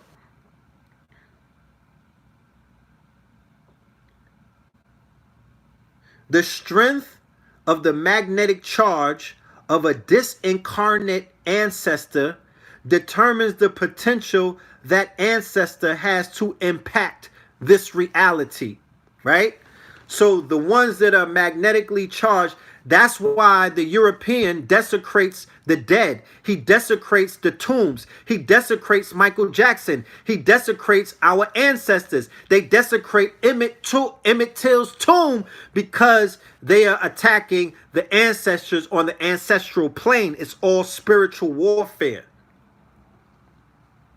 If they were all well remembered, buried in a magnetically charged fashion, and fed that ancestor, and the ancestor gets fed beyond being a source of... So let me rewind that. if they are well remembered. Get your motherfucking loved ones' names tatted on your neck. Nigga, pay somebody to do a mural. I don't know. Get their personalized name on a license. I don't know. Whatever you got to do. Name your clothing line after them. Whatever you got to do, keep them alive. And it says if they are buried in a magnetically charged fashion. I'm going to just pause right here. I remember years ago, I went to Dr. Ben's funeral in a fucking church. And I was appalled. Calvin Butt's church. I was like, what the fuck is this? How is it in 2000, whatever that was, we are burying our ancestors in churches with Jesus on the wall and goddamn crosses, and these people are comedic master teachers? What's the fuck is going on? How is that man not laid out in a fashion of a sarcophagus? Where is the magnetic charge? Meaning, when I make transition, my genius, copper breastplate, copper bandana, copper cuffs. If you could get the gold, nigga, get it. But you're gonna bury me magnetically. Align me with lapis lazuli. Align my tomb. Align my grave. Align wherever I'm buried with precious stones. Put all of your... Nigga, drop some stones in the casket. Okay? We have to be magnetically charged. That's why they're tomb raiders. That's why they robbed our tombs. That's why they excavated the tombs in Kemet. Why, if they are parading King fucking Tut around in a museum, somebody needs to smack the shit out of whoever's doing that, because they are desecrating your ancestors. They're supposed to keep them in the tomb. Nothing's supposed to be removed, because when those entities were inside of the pyramids, or when those entities were inside of the burial mounds, they were magnetically charging the whole ionosphere around them. So now they burying niggas in pine boxes with Bibles and whatnot, with fucking suits, no magnetic charge, nothing but a goddamn wooden box, and we worry and we wonder why the ancestors is not working for us no more. You don't even know how to bury your dead. You don't even know how to bury your fucking dead anymore. It's not like somebody could take something from you. Nigga, read a book. It's one line that I read. It said that we need to be buried in a magnetically charged fashion. You don't need no fucking degree to figure that one out. So when they excavated the mounds, they were removing skeletal remains that had copper breastplates. They had copper amulets. These are in America. I'm not just talking about Kemet. I'm talking about when they excavated the mounds in America, the Smithsonian Institute, the Cincinnati, the Society of Cincinnati and whatnot. And Cincinnati stands for 7 Hills. I'm going to get to that in a minute. And 7 Hills harkens to Rome. It harkens to the design of Rome. Rome having 7 hills. All of these places mimicking Rome. That's why America is called the New Rome. I'm going to get to that. So we have to begin to bury our ancestors. If one of the homies died, inside of his pockets, put silver, put copper, put gold, align them with stones, align them with precious stones, amethyst, quartz, lapis lazuli, you name it. You name it. And I promise you that is going to increase the magnetic charge, especially if they're a powerful ancestor whose work needs to be completed on this planet. We should begin to inter some of our ancestors, meaning redig them up, bring them back. The Marcus Garveys and whatnot, the Noble Drew Ali's, bring them back and properly bury them. Properly bury them. Put the right material inside of their tombs. That's why the Europeans go inside of we have grave sites that were known to be enchanted grave sites. We have grave sites that the goddamn UNESCO made landmarks because they were called enchanted grave sites. And these crackers be inside of them graves. They were tomb raiding the graves. They were robbing the graves of what? of all of the precious metals, of all of the stones. These crackers be all in the fucking caves, digging and pulling out all of these big geodes of stones and whatnot. That's your shit. And inside of those caves were ancestors who were interned. They were buried inside of the caves. But the Europeans will come up with amethyst. They'll come up with all of these stones, and then they got the nerve to sell them back to you. The nerve, the audacity, the unmitigated gall of these people and the shit that they do against the people who are not well versed in what the fuck is going on. The people perish for a lack of knowledge, and they're running over us because of the lack of knowledge that we have. Motherfuckers got us looking all over the place, but we're not focusing on this magical land called America, Northwest America, that we all, our ancestors is inside of this fucking ground. This is your land. I don't give a fuck what nobody say. This your shit. This your shit. Activate the grid. Activate this land. Bring this shit back. Make America great again. Make this motherfucking grid great. Make the grid great again. Make the grid great again. We gotta recharge this shit. We're starting out by doing this live stream because, like I said, we are mentally.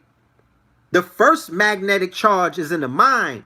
So mentally, we are all getting online. As I'm online, you online. Because I'm going to make sure whoever listens to this, you're going to get charged up. I'm going to make sure we get the divine spark tonight. I'm going to make sure that we are going to get charged.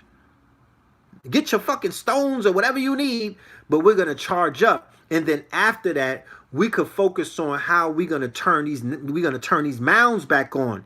All right? How are we going to turn this earth back on? How are we going to get this magnetic charge? I just showed you.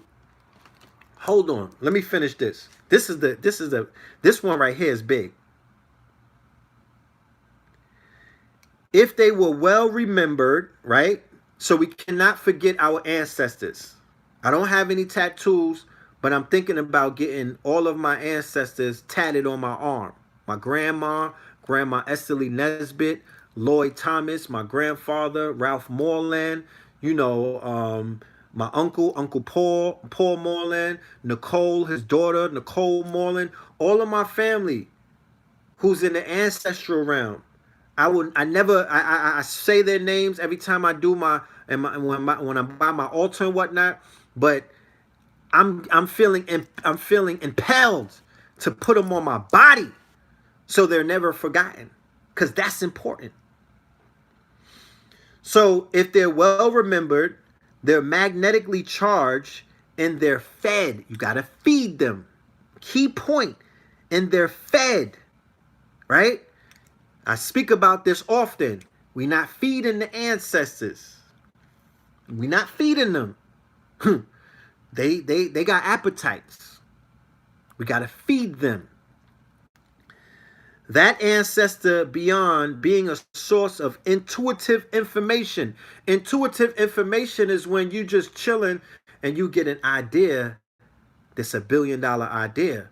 You just chilling and you get a bar. That's a fucking bar. You get a hook. Like I usually get hooks when I'm waking up. Like when I'm in between sleep state and wake state, I be getting bars and shit. I be getting hooks. And then when I wake up, I try to write it down and it just disappears. It goes away because I can't hold on to it. But that's intuition raining down on me. That's the ancestors raining manna. That's the download. That's the download in the wake state. So not only would they be a source of intuitive information, they will be a force through which we can use to consciously interact, control, and manipulate the magnetic field surrounding them. So through the terrestrial, right? The earth, being grounded, being in nature, tapping into the earth, going places where it does your DNA good. Miami, the land of flowers, it does my body good. Georgia, Atlanta, does my body good.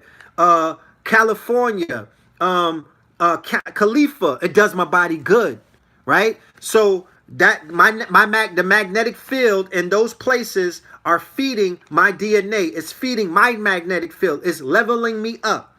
The celestial, I'm in alignment with the solar eclipses. I'm in alignment with the Lion's Gate. I went ahead and I tapped into the Lion's Gate on 888. That's when I did the motherfucking toad and whatnot. So my celestial, I'm in alignment with the Sirius star systems, my nigga. I'm in alignment with Mars. I'm obeying my planetary influence because I let that shit run through me. You know what I'm talking about? I'm not suppressing my energies. Ancestral. I give it up for my ancestors. You know what I mean? I need to do more for them, but I give it up to my ancestors, and I honor my master teachers, Dr. Ben, Dr. Sabi, Dr. Francis Cress Wilson, Dr. Delbert Blair. I make sure that their names are not forgiven. I continuously say their names. Dr. Henry Clark. You understand? Dr. Ivan Van Sertima. You know what I mean? C. Freeman L. Steve Coakley. All of the ancestors, all of the legends, we put their names out there so we make sure that they're never forgotten, and we will fucking ride for them, okay? We will ride for them. We will not let them be forgotten. We will not let them get pushed to the side. We will not let these fugazi ass niggas who are coming around swagger jacking, you know what I mean, running with their cloth and whatnot. We won't let that shit rock. You know what I'm talking about? We won't let it rock. They're never forgotten. So we're gonna utilize Marcus Garvey. I put their name on the clothes. Noble Drew Ali. So I could walk like a billboard and motherfuckers would be like, who's Garvey? I seen somebody on the train the other day Googling Marcus Garvey because I had the Garvey on. Keep their names alive. Keep their motifs. Keep their iconography alive. Those are our saints. Okay? So they manipulate in the magnetic field for me. They make shit move when I need it to move. You know what I'm talking about? Listen to this. Ancestral potential to influence this reality. Ancestors are a quantum variable in the quantum reality. The quantum realms involves that continuous point in space-time where particles and electrons impact our manifested reality. What is considered luck, chance, and circumstance and fate are not random. Fate usually manifests from a quantum reality that is influenced by the unseen. Quantum ancestral forces. The strength of an ancestor's magnetic potential determines the degree they can influence the quantum reality that their posterity manifests. Therefore, strong ancestral forces tend to create luck or fortunate synchronistic moments. Translation. That the ancestors are the quantum realm. That the ancestors are in the quantum realm. That the ancestors are part of what is called quantum entanglement. So what the Europeans are doing, because Google just put out an article that they reached quantum supremacy with the computers that they have, the quantum computers. And they have what is called the D-Wave computer in Canada. And they got other computers that are quantum that China and other people are developing. But what they're doing with the quantum, with the Higgs boson and whatnot, with the Large Hadron Collider, is that they're tapping into the unseen. They're tapping into dark matter. What is that? That is the ancestor realm. Okay? So when you dealing with computers, right? When you dealing with anything computer or computational, you are dealing with what is known as zeros and ones. Computer language is zeros and ones, right? Zeros and ones are part of the quote-unquote quantum realm, all right? But the quantum realm takes that shit a bunch further. 0, 0, 1, 1, 1, 1, 0, 0, 0, and it could change from 0 to 1 to 0, 0, 1, 0, 1, 0. It's crazy, right? That there is the ancestral realm. That is the realm of that's divination. That's when you go and you see the divination man and he throws the bones, or you say, yo, 0 and 1 is yes and no. Yo, is that bitch cheating on me? Throw the pennies, my nigga. Huh? Yeah, she's cheating on you. You know what I'm talking about? That's the quantum. You know what I mean? That's tapping into the divination. And the divination system is the 0 and 1s that the computers use. But what they're creating in quantum computers is furthering the zeros and ones. So our ancestors and the deities who are quote unquote the Shango, Alegba, all of them are in the quantum realm. They are in the quantum realm. So you got to be able to tap into the quantum realm. And you got to be able to, like when somebody gets mounted by a deity or a spirit, that spirit is coming from where? It's coming out of the quantum realm. Even when even demonic entities, even the demonic entities that they bring forth and whatnot and that they summon up, those are coming from a quantum realm. Okay? So, there's no such thing as luck. That's your ancestors working for you. You niggas at the dice game, you on a crap table in Vegas, you ever had a hot hand in CeeLo? Blue Pill used to have a real hot hand. My hand is kind of hot, but his was hotter. You know what I mean? That wasn't luck, my nigga. That wasn't luck of the draw. When you got a hot hand, when you lit with the scratch offs, when you always like Copper Mike he's lit with the lotto numbers. He's a lotto genius. He cracked the code. He's tapping in to the ancestors. He's tapping into an ancestor that's very close to him that is making that shit happen. Okay? The movie Interstellar with Matthew McConaughey. They showed you that. They showed you an aspect of what the quantum realm is about. When he was basically he was able to go through the time-space continuum and go back into the quote-unquote reality where his daughter was grown up and whatnot. So I don't want to lose y'all by getting too deep and whatnot, but there's no such thing as luck. There's no such thing as chance. It's called probabilities and possibilities, and this is all quantum. All right? And there's no luck and there's no chance. You want to tap into, that's why the Asians are fucking legends in Las Vegas. The Asians go to Vegas and clean them out. They are intuitively tapped into their ancestors. They practice all of that. They're tapped into the quantum realm. They're not going there with luck. They're going there with the fucking kitten that goes like this and the goddamn Buddha. You know what I mean? That's why when you go into all of their stores, they got the little kitten that goes like this. They got some water. They have a fucking shrine. When you go into the Indians with the red dot, they got a shrine tucked away somewhere with Lakshmi and all of them. All of them are dealing with the quantum realm magic. So the spiritual technology of the mounds, the global mound matrix. Mounds are an indigenous spiritual technology. Spirit is life force energy. Technology is the art and science of creating tools to make life better. I'm going to repeat that. Technology is the art and science of creating tools to make life better. Mounds are an indigenous spiritual technology designed to amplify and augment magnetic life force spirit energy into the environment. I'm going to repeat that again. Mounds are an indigenous spiritual technology designed to amplify and augment magnetic life force spirit energy into the environment.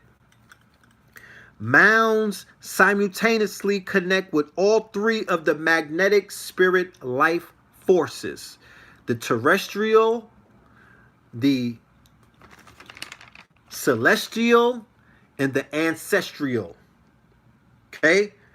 Mounds tend to be placed, and all of this is from here. All right?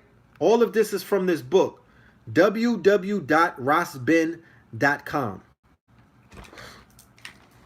Mounds tend to be placed on ley lines and gravito-magnetic nodal points to tap Earth's magnetic field. To augment the connections, mounds also tend to be aligned with magnetic north-south poles as well. Because of this, placement of mounds does not appear random. Mounds form a geometric grid around the globe that mirrors Earth's magnetic nodes and ley lines. Collectively, these mounds form a worldwide grid that we call the global mound matrix. Yes, 1111. Put the intentions out there. Mounds also tend to be aligned with astrological star formations. Stars or celestial bodies associated with a mound will often make an observable alignment during rising, midday, or setting suns of an equinox or a solstice. Mounds may even be formed in a shape, proportion, and or angular position that mirrors a celestial object embodying a principle of creation, as above, so below. This celestial alignment mirroring allows the mound to magnificently tap the magnetic imprint of that celestial object. Follow me, family. I'm going slow. I don't want to lose anybody. Mounds tend to be sepulchral and ancestral burial grounds. Mounds being magnetically charged from the earth and sky were seen by indigenous as a magnetically charged place to bury the deceased. As such, it was natural for the indigenous innately connected to an ancestral mound to be able to connect to ancestors through the environment's magnetic field. Moreover, the ancestors' magnetic charge tended to be magnified and magnificent. Thus, their influence within the environment was impactful. Translation: the ancestors, the indigenous ancestors, the copper-toned and the black people, the copper-toned indigenous mound builders of America, Northwest America, right? Who they call Negroes, coloreds, and niggas. And then they call them African Americans and blacks, and now they calling themselves ADOS. These people were so intelligent and so wise that they buried their ancestors in these ancestral mounds, right? Because mounds are they're earthworks, right? They're earthworks. They're like pyramids built out of dirt, or pyramids, not dirt, earth. It's not dirt. If you live in Atlanta, you got red clay, that's not dirt, my nigga. If you see a mound that's built as big as a fucking mountain, that's not dirt. That's soil, right? Soil, mud. They got precious stones all inside of it. You know what I mean? It's called an earthwork. And yes, they call them moors in Britain. In the UK, the name of those are called moors. Right? Facts. Talk black to me. Yeah, clay. They got clay. You know what I mean? They got earth. It's earthen material that compromise, and mud gets rock hard. Yes, clay, stone, and things of that. It's not dirt.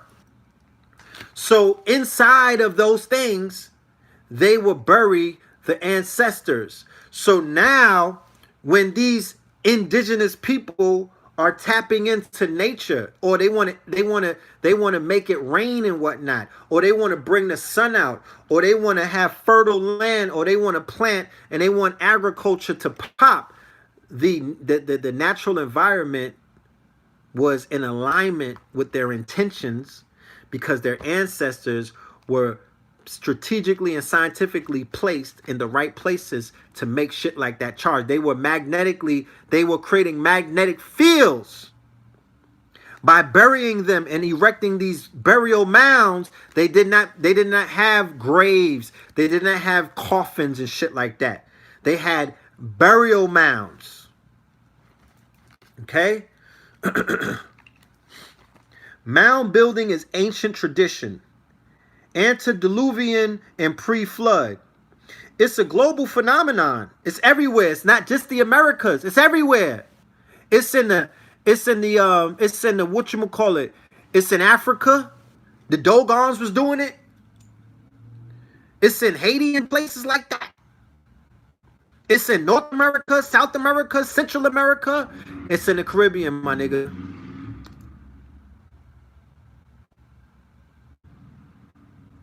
Somebody said Zimbabwe world was on a big mound. Yeah, my nigga. So it's estimated to be 13 to 15,000 years old. The focus tonight is not on the pre-flood mounds, it's on the post-flood mounds. Okay, so we're focusing on the post-flood mound builders of North America and their legacy as it relates to historical indigenous of colonial times.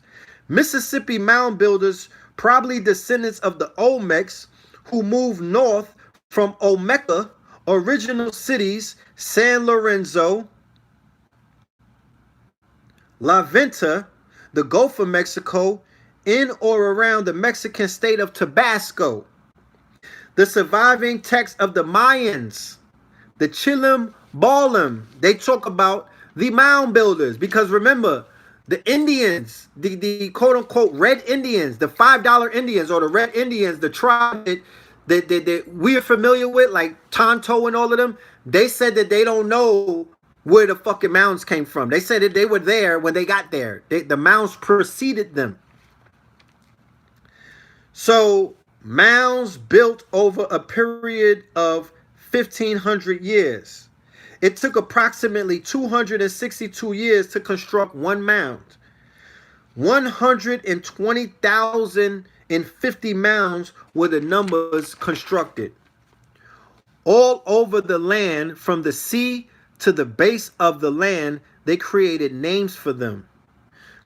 They're considered, the race who built the mounds are what is called the lost race. And they're they didn't have no written history.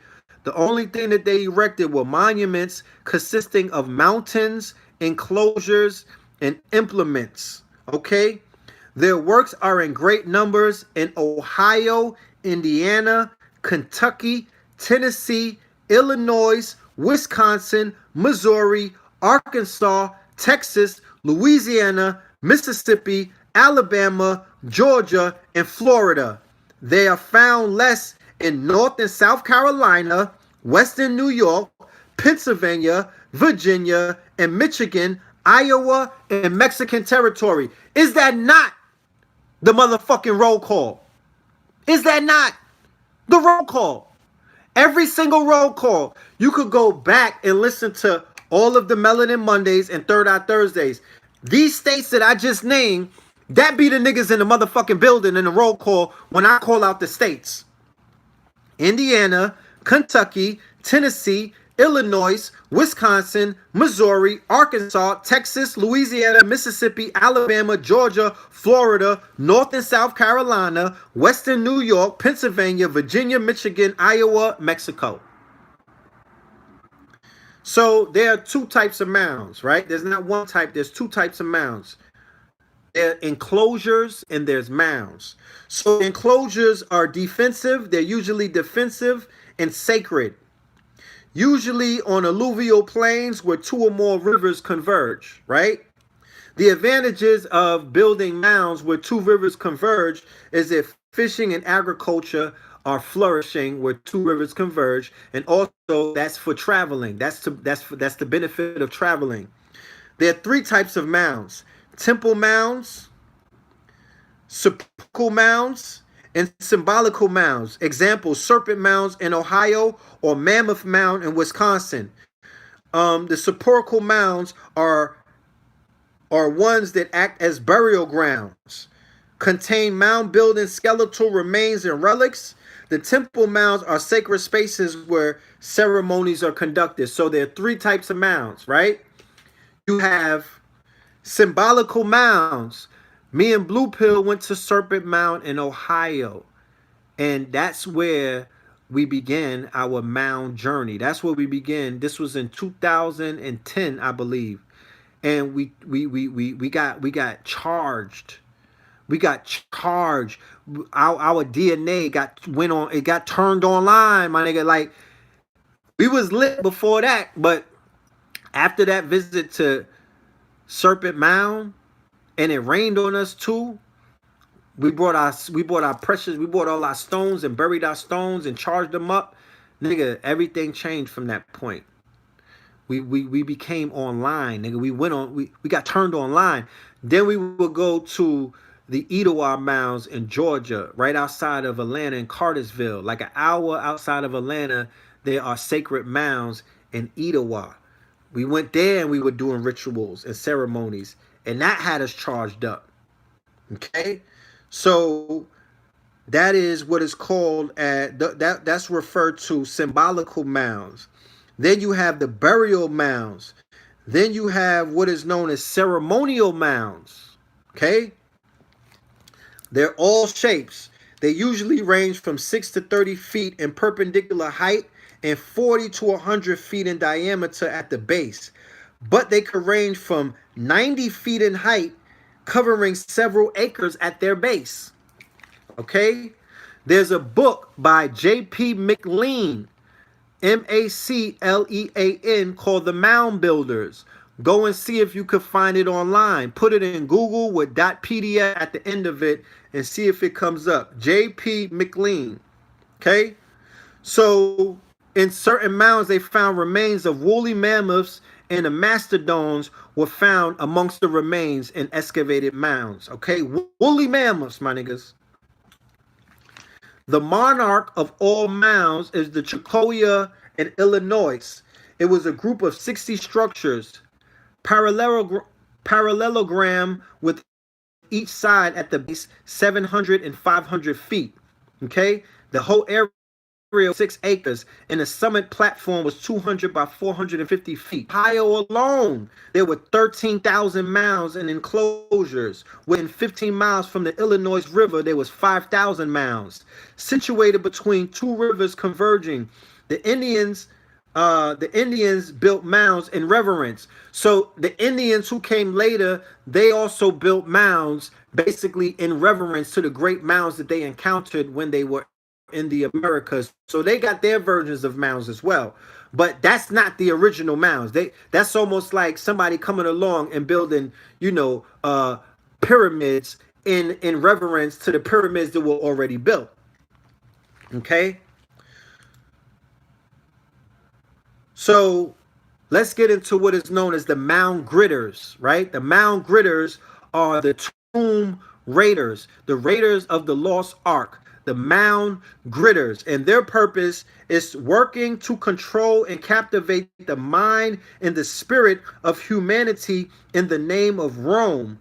This organization collective are aware of the significance of the global mound matrix and the impact on human consciousness. This is how niggas got put to sleep. This is how the spells are being cast on these cities that are murder capitals, on these cities that are welfare states, on these cities that are being gentrified, on these cities where niggas are walking around dead. In order to magnetically impel and inform the mind of others, manipulate emotions and behavior, mound gritters occupy indigenous mounds. Occupation involves destroying many of the mounds and leaving a few. The remaining mounds become the place of significant architectural structures of various sorts that are erected, like water towers, like churches, like landfills, like energy centers. Mound gritters manifest their will. Hold on.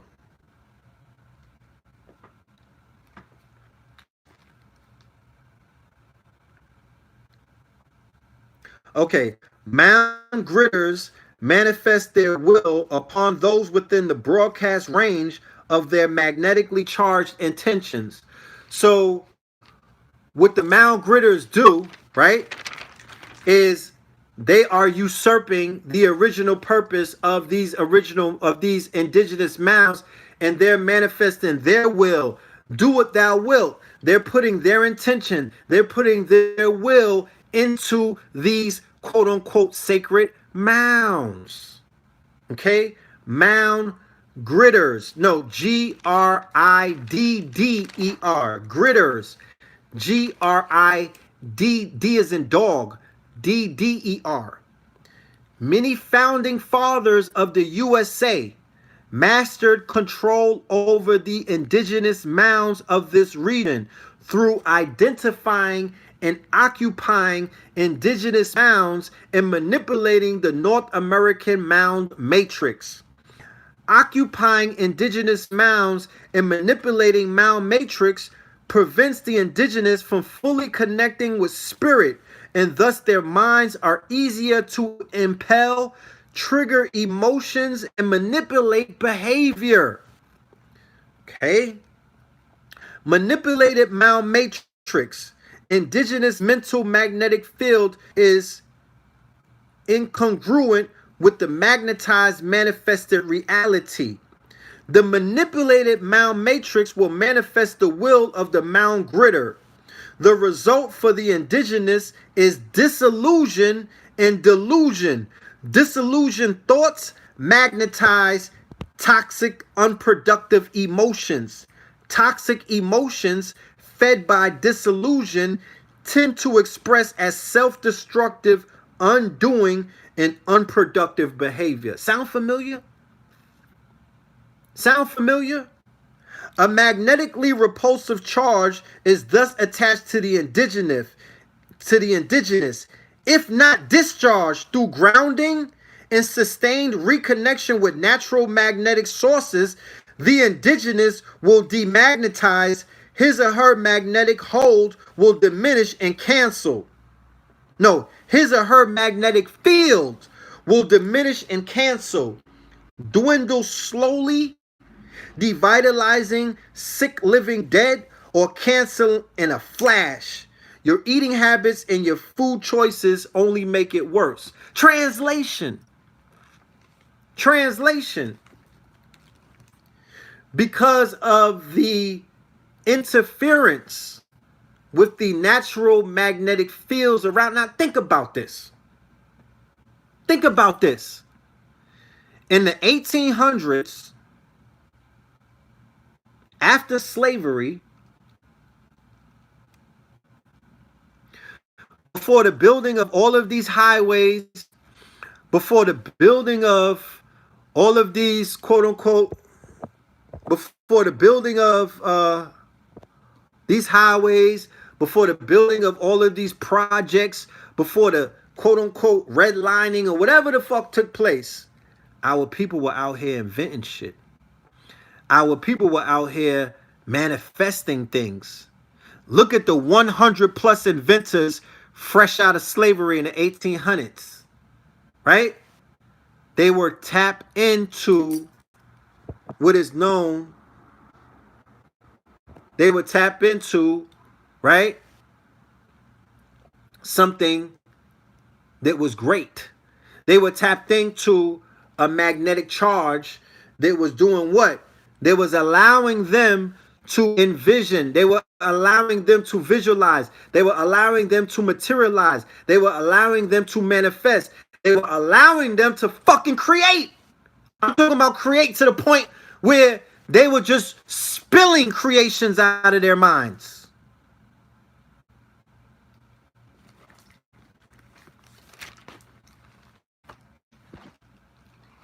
What happened? What happened? Niggas is like, oh, Jim Crow. Nigga, if Jim Crow could stop you from creating, or the patent office, that's what happened. No, nigga, that's a cop-out. Do your fucking homework. It's deeper than that.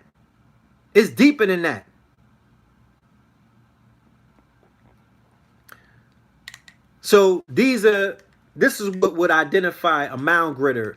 These are the telltale signs of a mound gridder, so you could know who is a mound gridder and who is not. Okay? Because there's a science behind that. The mound gridders were able to identify an indigenous mound. That's one of the tenets of the mound builders. The mound gridders, pardon me. They were able to identify, like how you have Indiana Jones and he had the map or you got Tomb Raider and they have the secret map and they're able to go places and find things and they're able to identify certain things, that's what you have as a mound gritter. That's one of the tenets of them. They were able to survey, mark, and chart connecting ley lines extending from the mound. Have you ever seen the depiction of the Europeans being surveyors of the land? Anybody that's out there who is a surveyor, you know what I'm talking about. Okay? They were able to chart. They were able to survey. They were able to mark the connecting ley lines that were extending from the mounds. Then another identification of the mound gritters are they were able to harness the magnetic fields circulating at that point for their will. Okay? They were able to harness the magnetic fields circulating at that point for their quote-unquote will. Where is my moderators? I need my moderators to moderate. Okay? Rosicrucian order, known as the Society of Cincinnati. Okay? These are the two orders, these are the two groups that gave birth or basically rolled out, or where some of the world's or some of North America's most successful mound gritters came out of, right? The Society of Cincinnati. Cincinnati translates to the Seven Hills. The Seven Hills are indicative of the Roman Empire, okay? It's indicative of the ancient Byzantine Roman Empire, not the Roman Empire where the Holy See is, not that Rome. The Roman Empire that I'm talking about is the Byzantine Empire in Constantinople, okay? That aspect. The Roman Empire that went and became what you know now today as Russia, all right? After the Turks basically sacked Constantinople and made it Istanbul, the new Rome that rose up is what you know now as Kiev Rus, which is Russia, where they practice Greek Orthodoxy and they practice a form of Christianity that goes against Western European Christianity. That's what I'm talking about. Okay? You have to understand the difference between those different factions, because that plays a big part into what it is that we're teaching. Okay? Mother Russia, that's right here. Mother Russia. That's the third incarnation of Rome, nigga. That's the new Rome. Okay? That's the new Rome. Mother Russia. Okay? So, the Sons of Liberty, right? The Sons of Liberty. Founding Fathers, right? The Founding Fathers, one of the lodges, or what they will also call, were the Sons of Liberty. They belong to a lodge called the Green Dragon Tavern in Boston. Okay, one of the first Masonic lodges, the Green Dragon Tavern of Boston. This is where your mound gritters come from. Okay, this is where your quote-unquote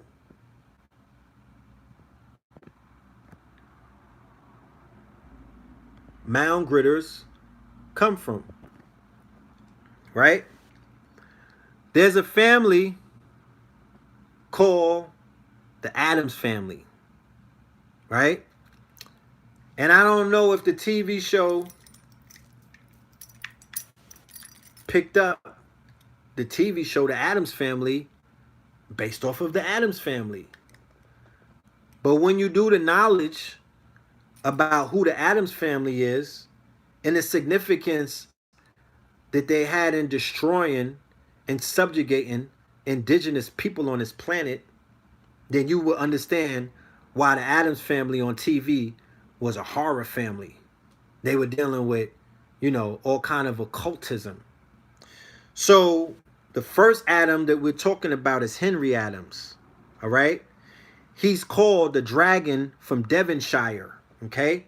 He is called the Dragon from Devonshire. Henry Adams, who was born in 1583 and died in 1646, he's the founder of New England and the founder of Boston. Okay? He lived at Mount Wollaston, all right, which is called the Mount. It's 40 acres of land. He lived on a mount called Mount Wollaston. His son, John Adams, he's the first national mound gritter. He wrote the Declaration of Independence. He was the first vice president of the USA. Of George Washington was the president, and he is the second U.S. president of the USA. He lived on Richmond Hill, near Greenwich Village in New York City and Manhattan. Okay? All of these mound gritters live on mounds. They all put their residence on top of mounds. They all took mounds, sacred mounds, and they put their residence and they put their quote-unquote living quarters on top of these sacred mounds. So your boy, John Adams, lived on Richmond Hill, which is translated to Rich Mound Hill in Greenwich Village, New York City and Manhattan. Okay? And the other Adams is John. Okay, so what John Adams did is he expanded the canals, he expanded the roads, and he tracked and he gridded the mound structures throughout the nations. He established a pattern of affixing U.S. cities on top of these mounds. All right. So he was in control of, basically, he's the president. So he's in control now. He has the map. So he's in control of building canals, building tunnels, building roads and all of these through these mounds, excavating the mounds, desecrating the mounds, getting rid of certain mounds, and building cities on top of the mounds. All right. So then his son is John Quincy Adams. He becomes the sixth president. He occupied what is known as Meridian Hill, and that's the central mound in Washington, D.C. Okay, Meridian Hill, right? So he was known, and then that's the Adams family. All right, do your like I said, this is only notes for the lecture that we're doing on the 1st. The lecture on the 1st is going to have visuals of all of this. I'm just reading through some notes just to give you a primer of what it is that we're bringing to the table in this dissertation, because it's not just going to focus on this. It's going to go into a lot more deeper stuff. So Thomas Jefferson, right, who was said to have Meridian Mound Madness, all right, Meridian Mound Madness. He lived in Monticello, which translates to Little Mound, and that is Virginia, all right. He built it on top of a mound. He conducted scientific, stratigraphic excavation of mounds, stripping them back layer by layer, right? Stripping them back layer by layer. Okay? He renamed a mound to Meridian Hill, right? And he proposed the longitude of this mound, which was 77 degrees at 2711 west from the Greenwich prime meridian, and he proposed that that become the prime meridian for the new nation in the world. All right. So the first 6 presidents, I'm going to just show you how these are all mound gritters, and they were tapping into the indigenous mound energy of the global mound matrix. This is a list of the 6 residents of the first 6 presidents. George Washington, Mount Vernon, Virginia. Mount Vernon, all right? That's a mound. John Adams, the 2nd president, Richmond, New York. Thomas Jefferson, Monticello, which is Little Mound. James Madison, Montpelier, Virginia, which is Pilgrim's Mound, right? James Monroe, Monroe Hill, right? Virginia, he's in Monroe Hill. So anytime you see hill, anytime you see mount, Nigga, that's a mound, right? So James Monroe is in Monroe Hill, Virginia. And the sixth president is John Quincy Adams, and he's in Meridian Hill, D.C., which is also a mound. Okay? So I'm going to end it on that for the notes, right? And we're just going to say, go and click on the description, the link in the description. It might not be there this moment, but when we finish the show, the description will be in the link for the Eventbrite, so you could go and get your tickets, so you could get more information about what is going on and what has been going on and what these people have implemented to put our people in a complete sunken state. You know what I'm talking about? They have Hiram Abiff in his shallow grave. And now we have an understanding as to how that is being done. They are manipulating the magnetic fields all around us. That's why I said last show, I was like, yo, it feels like when you go into certain cities that there's a spell on that city. Like you could feel a spell. You could feel the thickness of ignorance. You could feel death in the air. You could just feel it. You could look at the people and tell that they're in a stupor.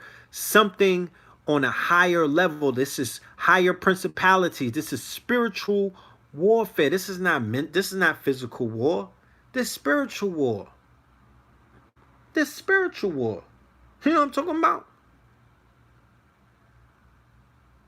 This is spiritual war. You know? And we have to take heed. Like I said, they got Columbus's statues all around America. Nigga, that's spiritual warfare. They put these statues on ley lines. They put these monuments on ley lines.